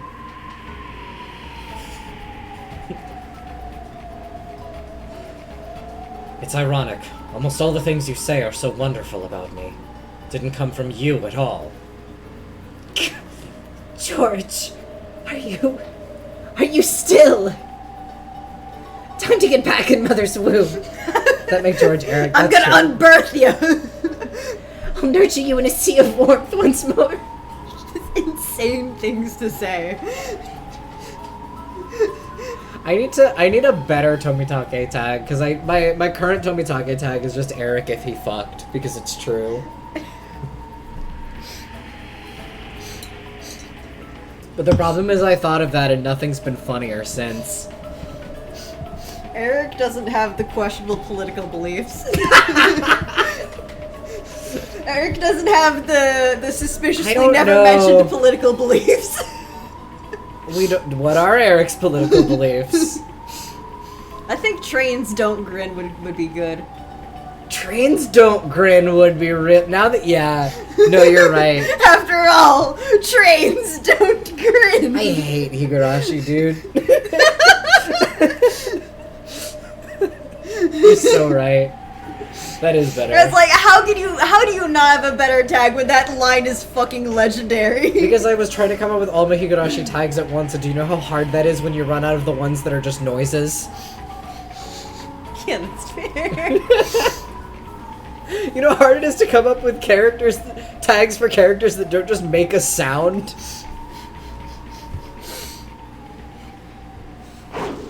Anyway, hi George. As Ava howled, a bright red spiderweb appeared at George's feet once more and tried to scoop him up into the air again. However, at that instant, a powerful magic circle could be seen in the area surrounding George for just a moment. He realized that Ava Beatrice has to be really close to you to get off her meta super, and so he stepped back. Yeah. Faster, which is true, and this is her meta super. And this has like half of Ava Beatrice's Golden Fantasia moveset. The other half comes from when she's tormenting Rosa back in episode 3. Faster than he could be scooped up by the spiderweb, George jumped, and with a sharp kick of the heel and a magnificent forward flip, he cut the shackles of that spiderweb apart. Now he's the one who does the backflips. Yeah! What? That smooth movement proved that he had possessed the power to escape from those shackles all along. He had willingly allowed himself to be bound by that web. George will wait 25 moves. George will wait patiently for 25 turns before he begins his assault or whatever the fuck. Yeah. After which he will begin his assault. Yes, that's the one. Everything I owe you for what you've done. I've paid back now with pain. Thanks to that, I'll finally be able to leave the nest for good. You really do need these every now and then. Fights between parents and kids. George, why must you disobey me so completely? And with a little girl like that? It's the first fair point she's made. Yeah, fair enough. Yeah, that she finally has a good argument. It looks like you really do need to let go, Mother. Maybe it's about time. Time for what? It's about time. Time to start fighting back. It's Georgian time. It's Georgian time. My favorite part of Umineko episode 6 was when George said it's Georgian time and Georged all over the place. This has been a real tone whiplash episode. Yeah. The curtain of spiderwebs that Ava shot out in defense were all too slow. George weaved through them in one instant, and the next he was right before her eyes. Teleports in front of her. Nothing personnel, Mom.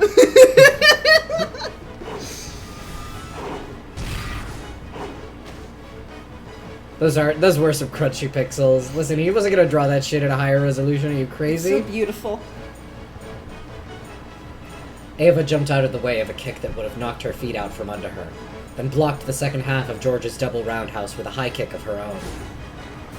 I guess there's one thing I can thank you for teaching me. Oh, and what day of the week was that? It's the martial arts training we focused on during long breaks from school.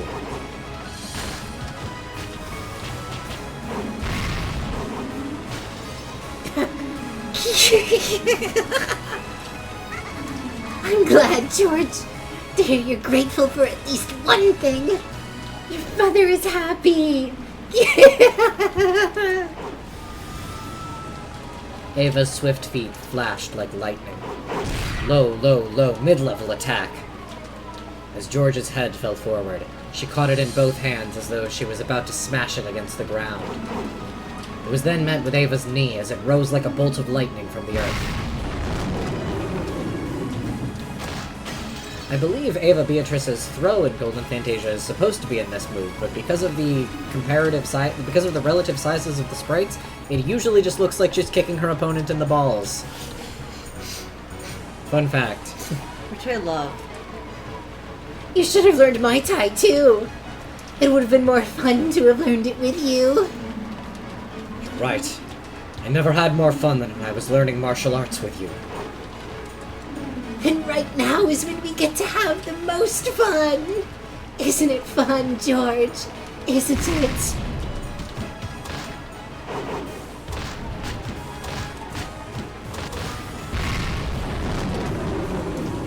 Is it fun to play with your son like this, Mother? Yes, it is. You're my precious son, and I'll love you lots and lots inside my womb. I even love it when you kick in there. Understood. But this kick's coming from the outside of your belly. George's knee buried itself into Ava's abdomen. An instant before she felt the pain of that fierce attack, Ava watched her son's kick with a proud smile, and then vomited.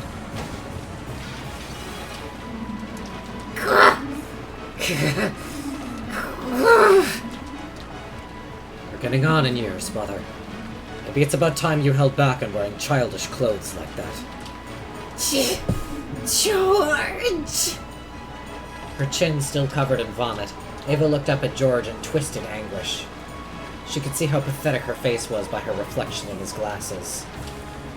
Both you and I need to leave our childhood days behind. So long, Mother.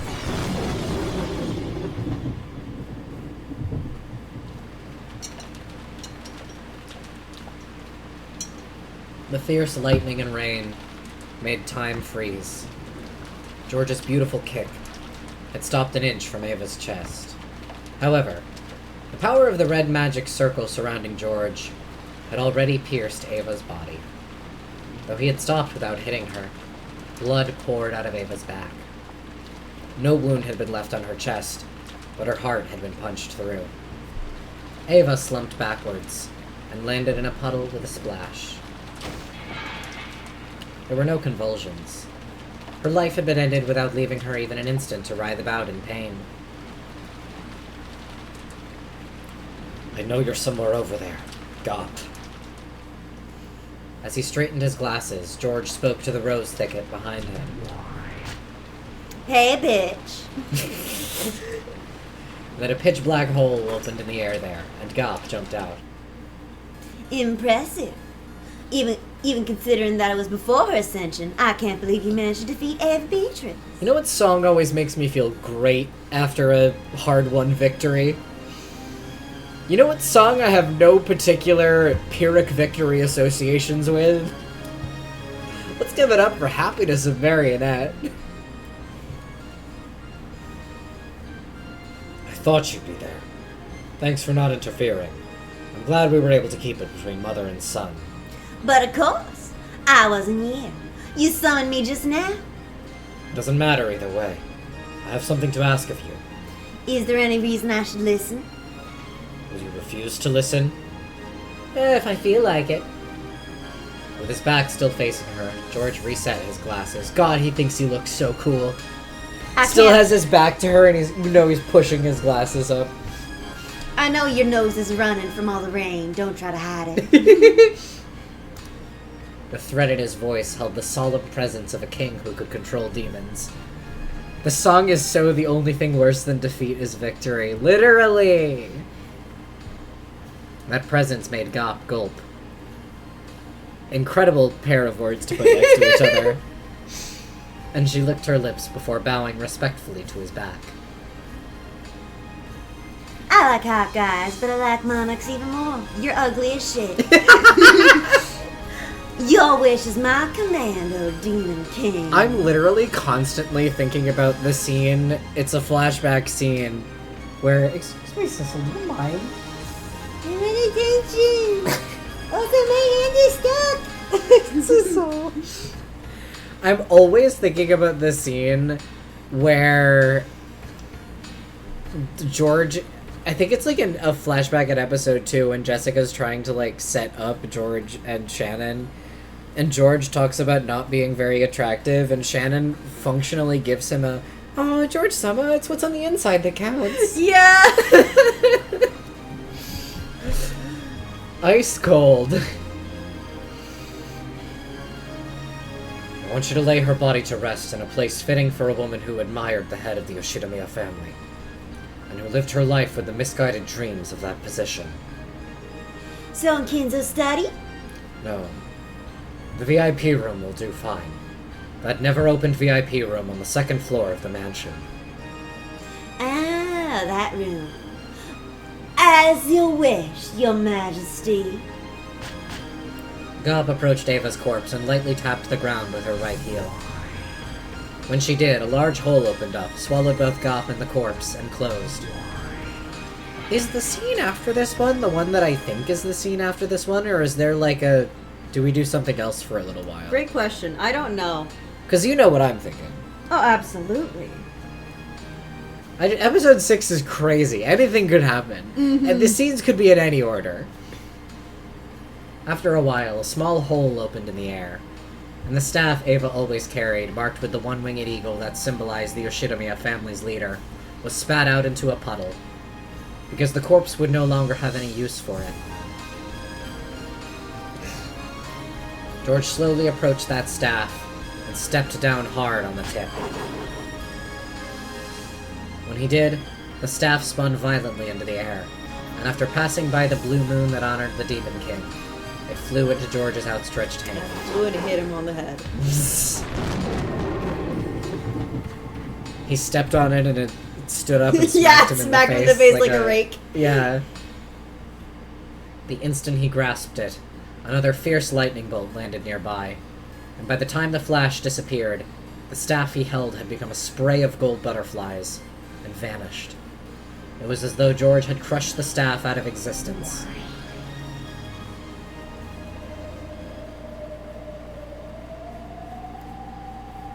And now, I've finished my part. Okay, I'm done. I'll let someone else have a turn. I can't believe you attacked your own mother? It's the person who loves you first in this world, and the last one you have to separate yourself from. That's what it means to leave your home. This is the courage I need to show to take Sayo as my wife. George-sama. 1 second. Yeah, he's slouching, he's gotta get into position here. No. I gotta get away from the mic first. That as well. Bravo, Yoshidamiya George! Really good. An excellent start. Okay, I can sit back down again. Even though it was just within the game. I did not want to do my loud clap next to the mic. That's true, it was a loud It would clap. kill all of you instantly. That's true. Even though it was just a piece. I didn't like having to kill my mother. However, that was the trial you set me, so I saw it through. He stared at the two demons. The demons looked at each other, then showed their surprise with their now familiar exaggerated gestures. Wonderful! Wasn't that splendid, Zepar? Indeed it was, Furfur. George-kun's determination is the real deal. It seems I've misjudged you. Please accept my apologies. George chose not to go along with this theatrical conversation. He just quietly looked down upon the game board, found the piece representing his mother, which was right next to his, and tipped it over. This was the trial that Zepar and Furfur had set for him. So that the love of the pair will stand true, offer up the life of one person by your own hands. It was similar to that trial during Beato's games, where they were given 3 options as part of a test to select the next family head. However, a pair of lovers will never abandon each other's lives, so they were automatically left with the option of sacrificing the life of another instead. In fact, it was merciful that they only had to choose the life of one person other than themselves instead of all. And besides, it only meant taking those lives as pieces on the board. For the versions of themselves to whom the game board was the only world, this was a tragic parricide. But to those who stood around the game board in this witch's smoking room, it was nothing more than a movement of the pieces, representing George's will to overcome his parents. However, the fact remained that the demons had ordered them to take these lives, even if it was just within one of the endless fragment worlds. George appeared to have distanced himself from the events of the demon's game board, but Jessica still seemed to resist the idea of stealing another person's life, even if it was only their life as a piece on the game board. Have you been scared stiff? Way better deal than the one in episode 4. Should have waited for a sale. Really? No! The Beatrice bat that Battler sent desires would not be so shaken by the likes of this.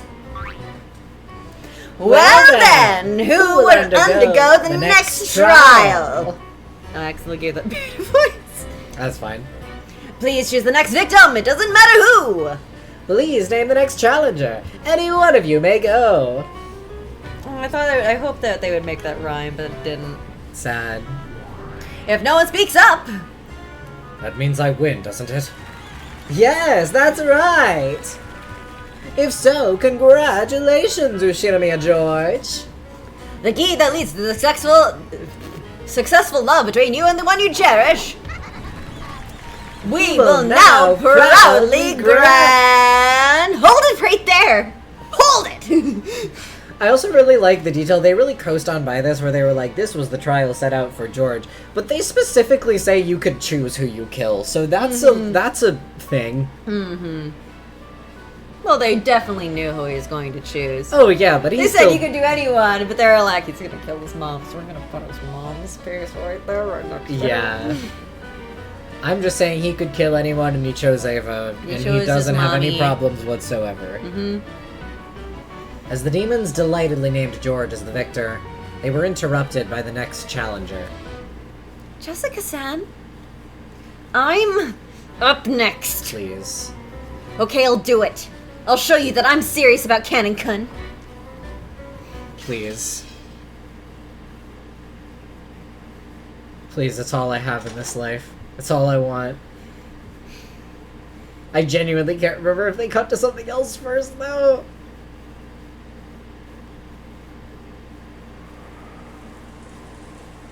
Yes, I think. It is also getting late, and I think the scene might be long. We have half an hour. Okay. I was just like, I don't remember how long the scene is. You remember it better than I do. Well, no, I'm saying that it is 10:30. It's not like it's 11. Mm-hmm. If we have to stop in the middle of this scene, so be it. Mm-hmm. But I do have to run to the bathroom though real quick. I'll be back. You won't even let me give him a kissy. Okay, we're back. I unmuted as you were saying that. I didn't think you would repeat it. I was talking about Sissel. Sissel wouldn't let me give him a kissy. I went to give him a kissy and he ran away. Just a really funny situation to be in. Given.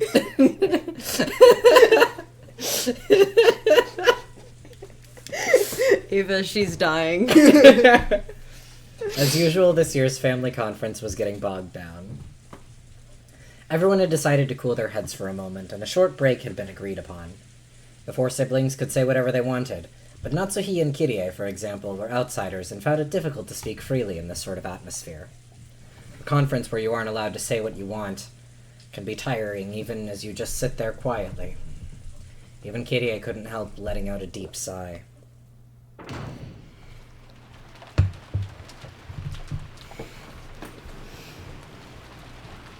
This was the second-floor hallway of the mansion. Rudolph had wanted to be alone during the break, so she had felt like doing the same, and had drifted up the stairs to reach this place. Kirie's expression was less tightly controlled than when her husband was around. God, she's normal. She wore a tired look that she didn't often show. She pressed her cheek against the cool window glass. I need to regain my spirit and support my husband, even if I'm not allowed to speak. That's the duty I've won. God, she's normal. She's so normal. Who is it? Hi, Jessie. She suddenly sensed another person, turned around to look behind her, and saw Jessica standing at the other end of the hallway. Oh, it's you, Jessica-san. Yes, Jessica-chan. Didn't you go to the guest house? Well, I sort of decided to head back to my room to get a book. I see. Then you're on your way back to the guest house now? Yeah, that's right. I can't stand this rain. Is the wind really strong? Oh, I can't stand this rain. Is the wind really strong? It's weak right now, relatively speaking. As Kyrie looked out the window, Jessica watched her back, looking agitated. Not Kyrie. Jessica looks like she took a Benadryl. Yeah, she does get some, like, kind of weird sprites in this one. I like it a lot. I'm sorry, but you've only got your bad luck to blame. Ah, Zephyr! Jessica's roulette of fate has chosen Kyrie. Okay, I'm gonna go a different direction now. Okay. What will you do, Jessica? Okay, yeah, I like Roulette this. has chosen Kyrie, but you may reject that choice Fuck. and spin the roulette again if you wish. It doesn't matter Whose life is sacrificed for this trial? We're going golf commentator now. Yeah. Because now they're actively commentating this. That's true. And I thought it would be fun. Yeah. Jessica wasn't like George.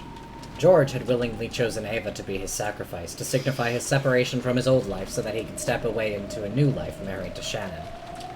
However, Jessica hadn't thought of any particular target. So she had left it up to the roulette of fate. Golf commentators at Furfur is really good, actually. Isn't it? Isn't it just? I think so much about Grace's decision to voice Zephyr and Furfur like Dora the Explorer. Yeah, Grace and Richard, because of the way their dialogue is written in their own playthrough, gave them the voice of, like, can you point to where that, like, Yeah. that kind of shit? Which is inspired to me, because I've never heard anybody else have that take, but it's really correct. Mm-hmm. And I just think, like, that's... To me, that is inspired on the level of, like, Joe Chrono's Featherin. Yeah. Like, that's on a shelf together That's with also that. Southern Gop to me. It's also, yeah, Southern Belle Gop, yeah. All of those live together in being real and true and correct. Mm-hmm. I hope my Featherin is anywhere near as good. I do really like your Featherin. I like how grandiose it is. I also just like imagining that regular human Hachijo also talks like that. Yeah. Regular human, I say. Like she's normal. Like she's constantly on something. What she's on? Who knows? She's on shit you couldn't even imagine. Yeah. That was no exaggeration. She had walked around at random, imposing a rule on herself that the first person she met would be chosen as her sacrifice. And so, the roulette of fate had brought her to Kyrie. Absinthe, honestly. She's on brands of absinthe you've never heard of. She is doing shit to demonic absinthe that you couldn't even believe. Kinzo could hold a candle to whatever she's doing with It's her purple concoctions. somehow. Yeah. She's engineered Baja Blast absinthe. Yeah. For some reason, it's upside down, and we don't know how she did that. Of course, there was nothing forcing her to keep to that rule. However, Jessica didn't want to break a rule she had once made. Even though she was participating in a demon's game, she still wanted to cling to this one last virtue. Hers is carbonated. Hers is carbonated, but like the bubbles go down like it's a Guinness.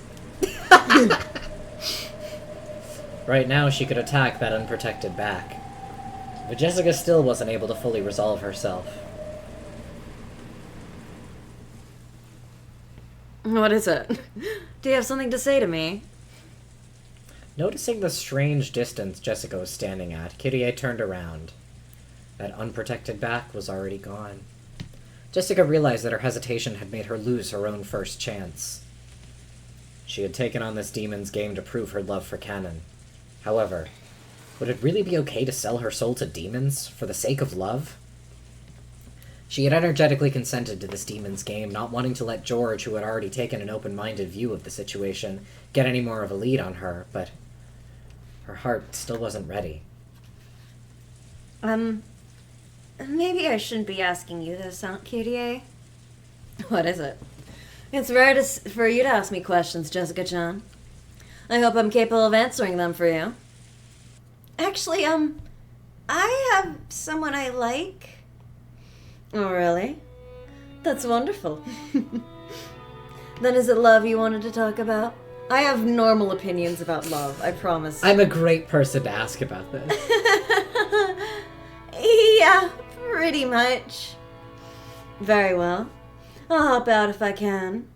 Thank you very much. Actually, is it still one-sided? No, I guess you could say it's just become mutual. But, well, there's this trial for us to be joined together. A trial? Now what could that be? You can talk to me about love. I only have normal thoughts on it. Exactly. There's the two of us and another pair of lovers, and we have to fight each other. You mean like a love triangle? Or is it a square? Sounds complicated. And? Oh, it's complicated. Only the pair who wins can be together. It's something complicated like that. In other words, that sounds awful. A love where neither side can succeed unless they use the others as stepping stones. Yeah, if we're joined, they'll fall apart. And the same goes the other way around. I think I see where you're going with this. Something like this, right? How far is a person allowed to take advantage of others to find happiness? Right? I have a normal answer for you.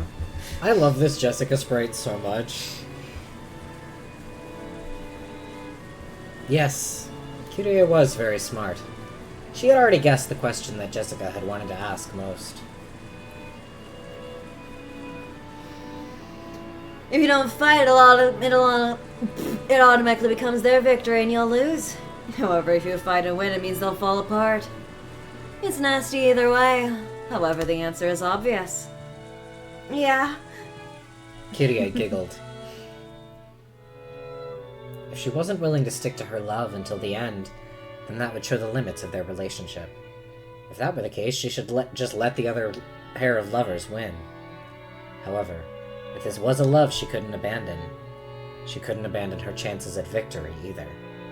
So, she had no options other than to fight. In the end, Jessica's hesitation was caused by guilt over forcing the others to split apart as the result of her inevitable decision. I guess I really am just looking for an excuse. Yeah, that's what you're doing. Still, that doesn't make it any easier to step over someone for the sake of your own love.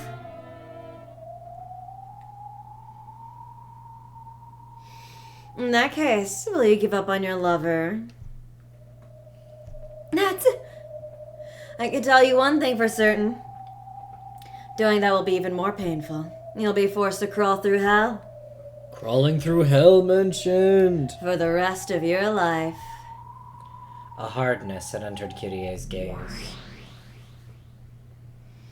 I was just 6, so I don't remember much about that time.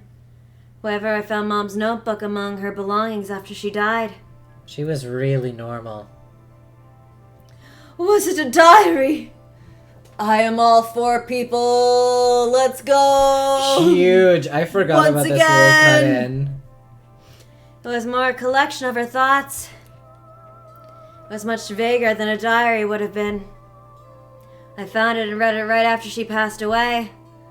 But I needed to wait until I had grown for several years before I could understand it. Because this impacts primarily you, I'm gonna go ahead and say that you can decide when we call stream today. I'm gonna go ahead and hand that off Yeah, that's to why you. I was just like, how much my voice can handle before it gives out. Yeah. So whenever you need to be done, let me know.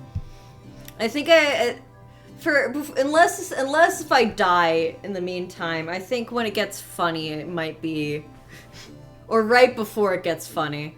That could mean so many things. I see. The scene starts funny, in my opinion. Oh, I know. But when it gets really right before it gets really funny. I see. So, did it speak of Kitty's worries about her marriage? It was practically a book of curses. Cleared up several questions I'd vaguely felt back when I was 6.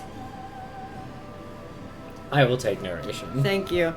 When I was 6, it seemed as though my parents were very close and had no problems. And though I thought it odd that Oni-chan lived separately, even though he was in our family, I accepted it as the way things were. Did you not know about Asumu? I think Oni-chan talked to me about her when no one was around, but it wasn't something a kid who wasn't even in elementary school could understand. After all, I never even saw a picture of her. Shout out to Evil Mama. Mom had sent all the pictures of Asumu in them to Oni-chan, leaving none behind in the house. To Anjay and to Battler, who only rarely came home, Kirie's smile never faltered. If she hadn't written her thoughts in that notebook, Anjay would probably never have known them. And diaries of characters are famously reliable in Umineko answer arcs. I mean, like, I think that what's written here is true. I'm just saying, famously, they're always the complete picture. Mm-hmm. They definitely have zero bias to them. Nah. Since his school days, Rudolph had been particularly popular with girls, a typical playboy. Be bold over the top, yet still just a little bit gentle towards women. He probably kept that formula for being popular with women inside his head. In their attempts to win Rudolph's favor, several women tried various seductive tricks. Rudolph probably enjoyed that part the most. Since the beginning, love had been a game to Rudolph. He never thought of it as a trial-and-error process to find a single life partner. He would intentionally spark jealousy between women, lap up their compliments, and revel in the harem. He may be my father, but he was an awful man. But at the same time, Dad must have looked down on those toadying girls. Mom, who was very aware of her self-worth and extremely intelligent, must have stood out. Why aren't we canceling Rudolph? Even though that might have been due to Kirie's more skillful methods of catching Rudolph's gaze. Yeah, maybe. Mom was smart in a lot of ways. Like the other Ishinomiya siblings, Rudolph had strong ambitions and lofty goals. Under the mottos of, if you can pull it off, you're golden, and as long as no one finds out, he would alternate between setting up businesses that were borderline swindles or illegal, then running away. R.I.P. Ishinomiya Rudolph, you would have loved crypto pump and dump schemes. Oh yeah, he would have fucking killed it as a crypto scammer. He would have thrived in that environment. He would have been doing rug pulls every day of the week. Mm-hmm. I've heard that in his college years, he was already making use of that talent, thinking up shameless projects and cleverly making money through the panic selling of party tickets. So much that he could brag about carrying a wallet full of 10,000 yen notes all the time. He would have made Krause's apes, and then stolen them. Yep. Kirie helped him with that scheme where you can put fake NFTs in people's wallets if you know the hash code, and if they click on it at all, it steals all of their shit. He did that to Krause. Yeah. Because Krause, without even a touch of hesitate, gave Rudolph his whole like wallet hash address, and then when Rudolph stole all of it, he didn't even think Rudolph did it. Oh, absolutely. Didn't even occur to him. It happened on the same day. Mm-hmm. But he was like, that's a coincidence. My brother would never. Many women fell for his charisma and being the man responsible for these radical projects, as well as his thick wallet and generosity. It would be a lie to say that Kirie wasn't one of them. However, what made Kirie very different from the other women, what made her not like other girls, was that she could support Rudolph as a business partner. Rudolph would make a large-scale party successful, unable to hide his laughter at this massive, easy profit. The women would surround him. Among them, only Kirie was calm and composed. She could point out several ways that income and expenditure could be improved upon, and could even lay out a proposal for the next project. So, Rudolph slowly began to accept her as a partner. Just like some people say men don't belong in the kitchen, there's also a sense that women should stay out of financial affairs. It's normal for men to foot the bill for women, and the details of how those 10,000 yen notes were scrounged up are vulgar, so they don't ask, don't know, don't care. So, you're saying that Kyrie viewed money from a man's perspective? Rudolph noticed a true treasure in this part of Kyrie. He knew exactly how much hard work it took to get just one of those 10,000 yen notes. So, somewhere inside him, he had looked down upon those extravagant women who had never even considered the efforts he had undertaken. Of all of them, only Kyrie had possessed the same sharp financial intuition as Rudolph. Oh, this is... Every time he thought of a new plan, he would talk to Kyrie about it, work out the kinks, and make it succeed. In this way, Kyrie steadily worked her way up until she was the number one of Rudolph's large group of followers. But Mom was still a woman. I thought she enjoyed seeing Dad pampered by all those other girls. So, she would rather have been his only one, instead of his number one. Yeah, though she served as Dad's right hand, she slyly got rid of the other women in the shadows. It was only a matter of time before Mom would succeed in her love. She sent her fucking Yakuza family after them. No, they fucking hated her. She Yeah, used the I know. Yakuza tactics herself. I know. She does have friends in Kyoto, she said that. Oh yeah, she did say that. When did Asumu come into the picture? She was one of Rudolph-san's groupies. No, not even that. She was just one of his fans. Did you ever talk with her? Of course. I knew her well. Ever since the very beginning, before Rudolph-san even knew her name. Kyrie, that's kind of... Creepy. She knew Asumu before Rudolph knew Asumu? And has dedicated her life to stealing Asumu's man? I'm just saying. Girl. I'm sure she is quite intelligent herself. And cunning. I tried to use my intelligence to stick out, but she did it in the exactly opposite way. By being stupid? I mean, she was good at triggering his protective instinct. Out of all the girls who came to flatter and flirt with him, only she stood out with every action she made, unlike the flashy girls Rudolph-san had been tired of. Kyrie still acknowledges the mistake she made in letting Asumu and Rudolph get too close. Kyrie had thought that taking the role of Rudolph's business partner meant she would have him all to herself. That might have been due to her pride, and it might have been her arrogance as she tried to eliminate the relationships between all the other girls and Rudolph. Perhaps she sometimes tried too hard as a business partner, putting too much pressure on him, regardless of the fact that it was justified. Bit by bit, Rudolph had started to need a woman who could stay quiet and soothe him, without making him think about anything complicated.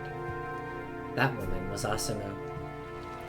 I am ruthless and intellectual, rational and economical. In a plank of carniatus situation, I would push the other person off without hesitation. I thought that was the kind of partner suitable for him. However, though that ruthlessness had made her reliable on the business side of things, it might have disturbed Rudolph deeply outside of business.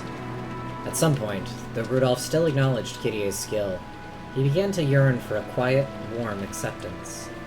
Asumu had satisfied all of those conditions. She would never talk about anything complicated. Even if he did, she would just shake her head to say she didn't know. However, she would care more for him physically than anyone else, quietly putting a blanket on him and staying by his side until morning. Yes, I did get the position of his business partner. But before I knew it, Rudolph-san had grown a need for a mental partner. Someone who could heal his heart. Though I foolishly claimed to be the intellectual one, I never noticed. And then Uncle Rudolph married Aunt Asuma? Yes, that's right. She stole him away by sleeping with him. It's at times like these that I really like to think back on the question that Jessica asked. He had slept with a lot of women. By that point, he wasn't the kind of guy to let his emotions be captured by a woman just because he slept with her. After all, sleeping with women was just a game to him. That's why I used something other than my body to attract his attention. What pride as a woman! Before long, they were both pregnant. Asumu-san told Dad about it right away, but Mom did the opposite. So she was afraid that the pregnancy would threaten her position as business partner. Apparently Mom didn't eat much at the time, so her period was often irregular. This is an insane sentence to very casually drop. She's just like me for real. In this respect. Yeah. Scary character to say she's just like me for real about. I am notorious for being a person who forgets to eat constantly, so like I will not eat for a full day and then next day be like, why am I so hungry today? Oh wait. I will kill you if you don't start eating meals. I try to have at least one meal a day, but That's still. bad, still. I'm just really bad at eating. Because of that, it took a really long time before she realized she was pregnant. Your phone's going off. Oh, it's 11. When did she notice? It was after Asuma-san suddenly moved into Dad's family register. Mom learned about her pregnancy after that and plotted several times to split Asuma-san and Dad apart, but... We do have to invent human photosynthesis. Sissel. You don't need to bite me. Even though Asuma-san always acted like such an airhead. Once she got her hands on Rudolph-san, she didn't let go. Why should I care? Please stay out of our way, she'd say. And this coming from that little girl who would curl up at ball every time she got on a bus. I dropped my tablet. Oh no. At that point, I realized she had been the truly cunning one. Yes, even her fear of vehicles was another lie to catch Rudolph-san's sympathy. Girl, I think you're overthinking this woman. Remember way back when Kirie was talking about chessboard thinking and said that the fatal flaw of chessboard thinking is assuming your opponent is playing the same game as you? That doesn't seem relevant at all. My apologies, I must be boring you. Not the word I would use. Oh, no. At the very least, I wanted him to acknowledge the child that I would give birth to. It seems as though Rudolph-san was prepared to do that. He made sure there was a hospital waiting for me, and even though Asuma-san was close to giving birth herself, he gallantly came to see me. Even though she was already his wife. What an awful man, really. Do you want me to take this? After that is a tale I can't bear to tell. Both Asuma and I had the same delivery date. Yet, her pregnancy meant her marriage, where mine was completely meaningless. He gallantly went to see her. I swore to bring up my child well and have Rudolph-san acknowledge it. Gallantly, like some sort of Knight on a horse. That's not relevant, I'm sure. The timeline where Kirei was just a worse Ava. God. The fight between Asuma-san and me ended with my loss. However, I wasn't down for the count. If I could make my child excel far more than Asuma-san's, if I could make it fully acknowledged it. Yeah, a couple of things here. you're right about the possibility of her being a worse Ava. Also that she keeps calling her child it in this scenario. If I could make it fully acknowledged by Rudolph-san, I would be rewarded. That's what I believed. However, that child was a stillbirth. Yeah. Asuma-san gave birth to Oni-chan. But Mom didn't give birth to anyone. Well, we got some intriguing red truths that have a bone to pick with that statement. Yeah. Even Mom's final hope of being left as Dad's second wife was destroyed. Kirie had fallen from being his partner to being his second wife. And then, unable to give birth to the bond of a child, she tumbled down to being merely his mistress. I can't imagine how much she must have hated Asumu and that kid, Battler. And despite that, Mom was able to act in a very friendly way towards Oni-chan. It was definitely a shock for me. To think that my gentle mother had such negative emotions for Oni-chan and had managed to hide them. I mean, I feel like if you can successfully compartmentalize it that well, then, like... The fact that Kirei was so ready to bring up all of this and spill it to someone makes me feel like she hasn't completely compartmentalized it. No, I guess I mean, like, she was able to put that in a box that, like, Battler never became aware of, but it's also funny that... Battler is a fucking idiot. Yeah, it's funny that the dam was so close to bursting that one fucking offhand question from Jessica that has functionally nothing to do with that. Like, and I know this is also, I will say, the episode where everyone talks about their feelings way more than they ever would otherwise, so there is kind of the episode 6 grain of salt that comes with that, but my god, Kirie. I do also, like, it makes me think so much like how in earlier parts of the arcs, Kirei kept being like, it's my duty as a wife to also heal your wounds. Let me heal your wounds after you're being so tired, Rudolph-san. Let's go to the beach. Yeah, very Where, much so. like, it's very... The way how she always brought it up was extremely, like... It's awkward. very calculated, yeah. So, like, it really defines, like, oh yeah, she was doing that as part of her, like... I am going to be everything that Rudolph needs. Yeah, absolutely. She must have despised Battler. Probably. Asuma-san had a stillbirth and Mom had given birth to Oni-chan. History might have changed in some way. Had that been the case, it seems that she would have wanted to set up some scenario which she made Dad divorce Asuma-san and marry her instead.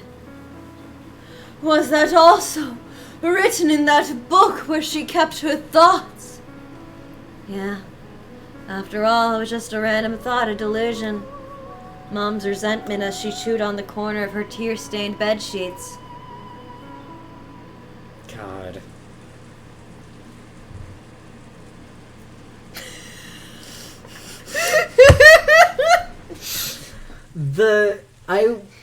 To me, this is one of the greatest scene transitions in Umineko, just because you cut back to Jessica making this face as Kirie very casually goes, "There's just one thing I regret." Just after being like, "Sorry, am I boring you?" keeps talking.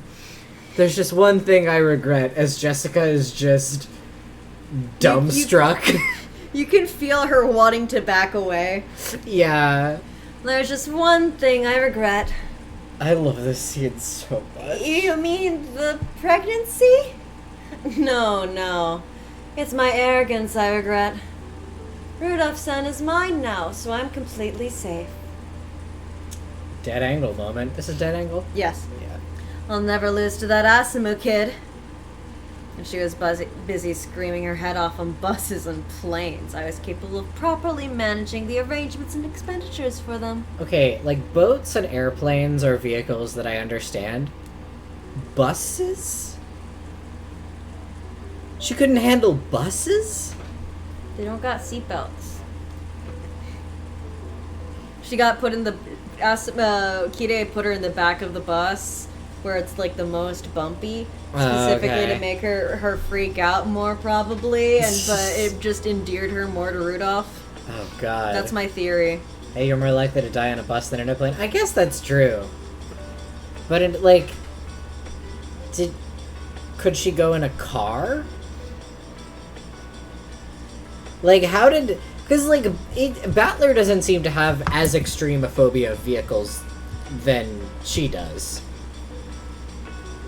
I don't know. That's just wild. I also think Kire is probably exaggerating. Probably. But if we choose to take this at face value, I just think that's wild.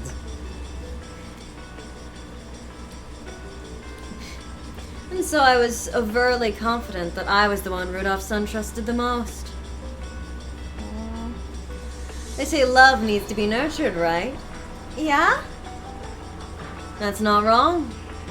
The two of you need to water it, care for it, and nurture it. So that you can have a happy marriage like I have. And in the end, it will finally bear fruit, the fruit called love. Did you know? Love doesn't end when it bears fruit. If you don't harvest it well, the romance you start will never amount to anything. Harvest it? You need to think about that yourself, Jessica-chan. If you make it bear fruit without harvesting it, it can sometimes grow rotten. And bugs will often gather around it. In fact, sometimes thieves will come by and pluck it off the branch. So you have to harvest it and make it yours forever and ever. Young kids like you, Jessica-chan, think that love ends with nurturing. That is naive. If you don't harvest it, you will never be rewarded for your love. A harvest? Moon? At a glance, it may seem to be a matter just between a pair of lovers, but that isn't true. No, it's called Story of Seasons now. Oh, okay. Very Yandora affair.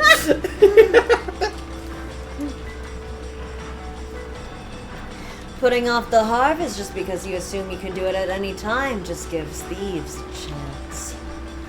What if that fruit you've worked so hard to nurture gets pulled off the branch the next morning? What if those lemon-stealing whores come by?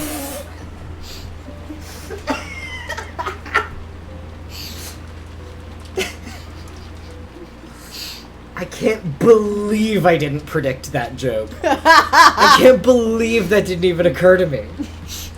That's the most apt thing you could say. If Asumu was an actual fucking character in Umineko, that would be your tag for her.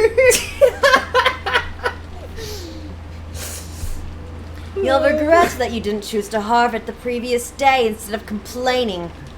That regret really hurts. It'll make you crawl through hell. I'm lucky. My hell ended after only 18 years. So I'll never misjudge myself again. That person is mine. I won't let him get away. I won't let him out of my sight. And I'm grateful to my master for giving me that chance. The idea that love you nurture can be stolen is so interesting. Like, Rudolph's love for Kirie can be transferred to anyone else without changing in the slightest. Yeah. The idea that it's this... That she did all of the work. And that it's this commodity that can be transferred and stolen rather than a relationship that is cultivated. Plus also the fact that it's like, she believes that Asumu didn't do anything other than steal it. That Asumu wasn't also like... She's not seeing Asumu as a person. No. She's like, I did all of the work, I did this for Rudolph, and she just she stole my work. That she was responsible for their relationship as well, basically. Yeah, and she fucking barely considers Rudolph a person in all this. Like, he is a prize to be won more than anything. Her relationship with Rudolph is not about Rudolph really at all. He is just... He is a thing that she can acquire to have love. So that she wins. My certain willpower in not giving up on that man no matter what. was answered with a miracle. Jesus Certainty Christ. and miracle, same fucking sentence. This is good. You want that? Yeah. By now, Jessica was speechless, and didn't even urge Kirie to continue. But she kept fucking talking. This true form of love that Kirie was telling her about was far, far more harsh than anything she had imagined. Right now, I would do anything to keep Rudolph Sam by my side. But I would show no mercy against his enemies. If he wished it, I might not even hesitate at murder. And because I finally resolved myself to doing that on the 18th year, that certain willpower brought about a miracle for me. You know, miracles can only appear to those who can bring them to completion themselves. A lot of things you could say about that line. Asumo's death had not been a murder of any sort. However, Kirie had constantly cursed her and hoped for her death. And finally, on the 18th year, she had built up the determination to kill her with her own hands. And she actually had gotten herself a blade to do the deed with. That was when the miracle had occurred. And Asumu passing away was a miracle. Wrong. That wasn't even close to a miracle. Huh? After all, if she hadn't died, I would have killed her. In other words, she was fated to die no matter what. The miracle is that, even though she did die, I didn't have to get my hands dirty. That's all. Until now, Kirie had never shown Jessica. No, she had never even shown Rudolph. That glint in the deepest depths of her eyes. It told plainly and clearly that romance and love are not the sweet and fluffy candies that young girls imagine them to be. Jessica was overwhelmed by that pressure, and stunned silent. And she had to acknowledge it. This was the power of will that could make love be realized. With the force of this willpower, Kirie had supported Rudolph as a wife. And it was the same as George's. He had already developed and proven that he had the willpower to oppose all obstacles to love between different classes. I was simply so much of a hater that she died, as any true hater could do. What is that one, like, it's a screenshot of, like, a 4chan post, like, I've put all of my mental energy into killing this person, then I got hospitalized, and I've stolen the hospital equipment so I can continue trying to funnel, like, negative energy to kill them. I know exactly what you mean, because I was speaking to somebody who was looking for that post and couldn't fucking find it. I can't remember. I think it might have been Grace. But it's been driving me crazy, because I know the one you mean. I know it well. I love that Jessica listens to all that, and the lesson she learns is you need to be willing to kill to have a good relationship. I mean, that's the lesson that Kirie is trying to convey. Mm-hmm. Right now, Jessica could clearly understand. This was the magnitude of George's determination, which had allowed him to coldly carry out his part of the trial. To be fair, that is the message that literally everyone in the story is trying to impart to Jessica. Like, literally every character has been telling Jessica, you need to be willing to kill people for this. Yeah. Then, what about her? Did she really have the resolve to make her love with Cannon bear fruit? And to then harvest that fruit?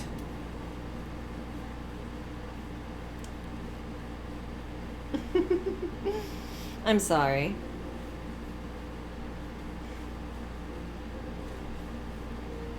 Kirie ending the talk by placing the shotgun in Jessica's hands. Off you go to murder Shannon. Oh, you probably just wanted a little advice and I've scared you. Blame the weather. I just wanted to pressure you a bit and I've gone overboard. Here's the thing. This is the greatest scene of all time for a million reasons. My favorite thing about this scene is that in the same motion, Kirie reveals herself to be this fucking 5D chess, social engineering, analytical mastermind, right?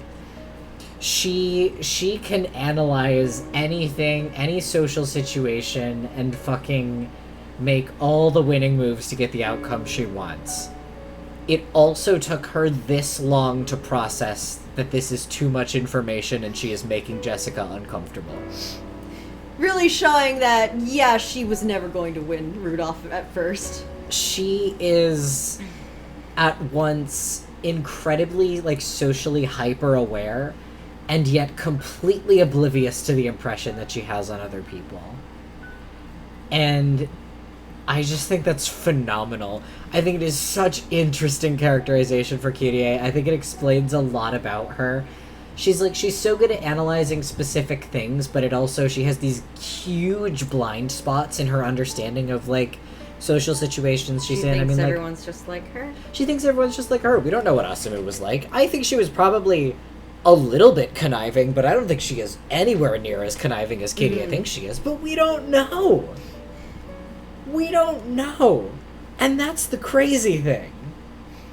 I love her so much. The overthinker. She's so real. She just like me for real. I'll never be over having watched a YouTube video that had this scene in it and somebody commented, well, I guess I like Kyrie less now.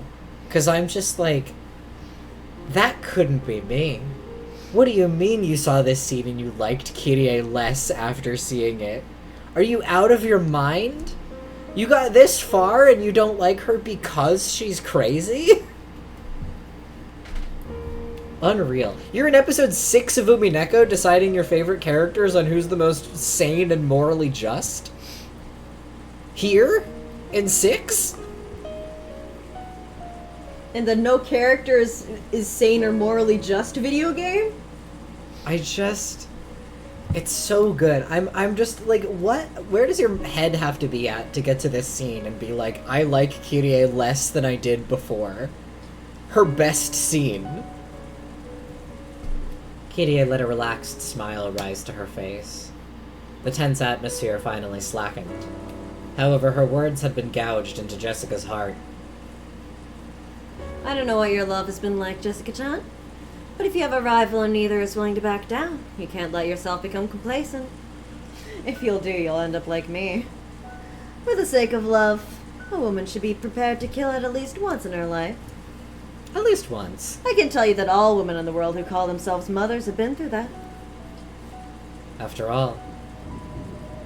Women who don't do that are chewed to bits by others and forced to crawl through the hell of envy and regret for the rest of their lives. Crawling through hell mention. Envy mention. My hell lasted 18 years. I was lucky to be pardoned after just 18 years. That hell is still filled with women who will never get out until they die. We can't know about Asuma because Kyrie can only understand actions as calculated and plotting. Chessboard thinking only works if you're playing the same game. Which is a flaw in it she admits herself, and yet. Unless they execute themselves in their regret. How should I put it? I have nothing to say. Yeah. I think that's a normal response.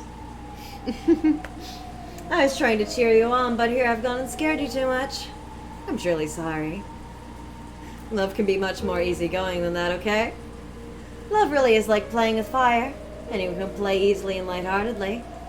But when you mess up and get burned, that scar stays with you your whole life. Regrets from love never fade. That was all that Kyrie had been trying to communicate.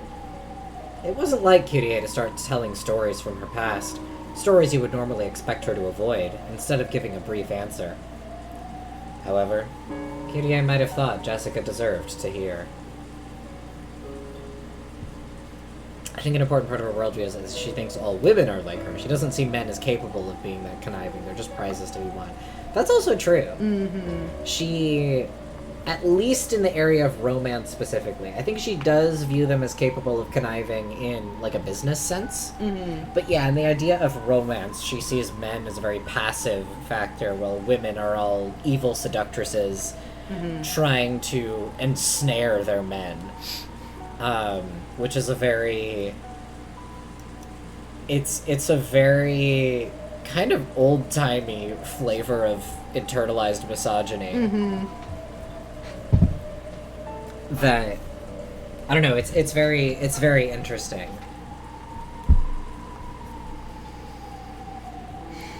Jessica had timidly brought up the subject of love.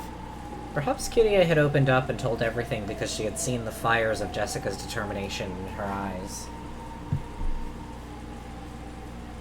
Okay, I need to head back soon. Let's keep what we've talked about a secret, okay?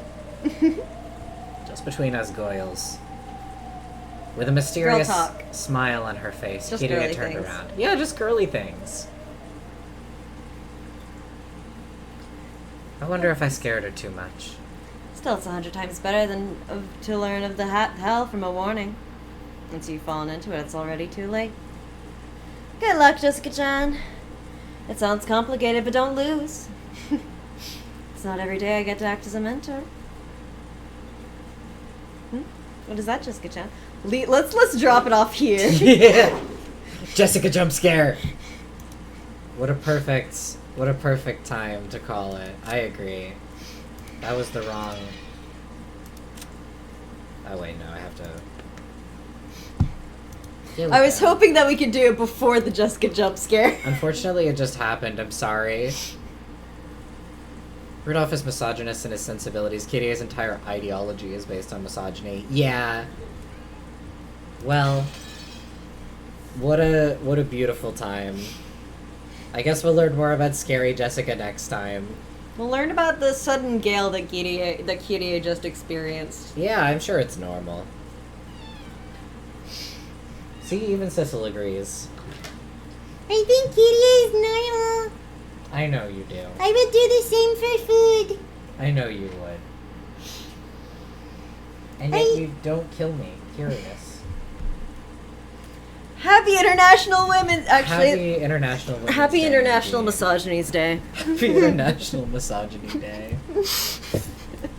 Have a good one. Have a good one, guys. Remember, May you crawl through hell. may you crawl through hell. Have a bad one. Have a bad one. Hate women. They're all evil. Bye.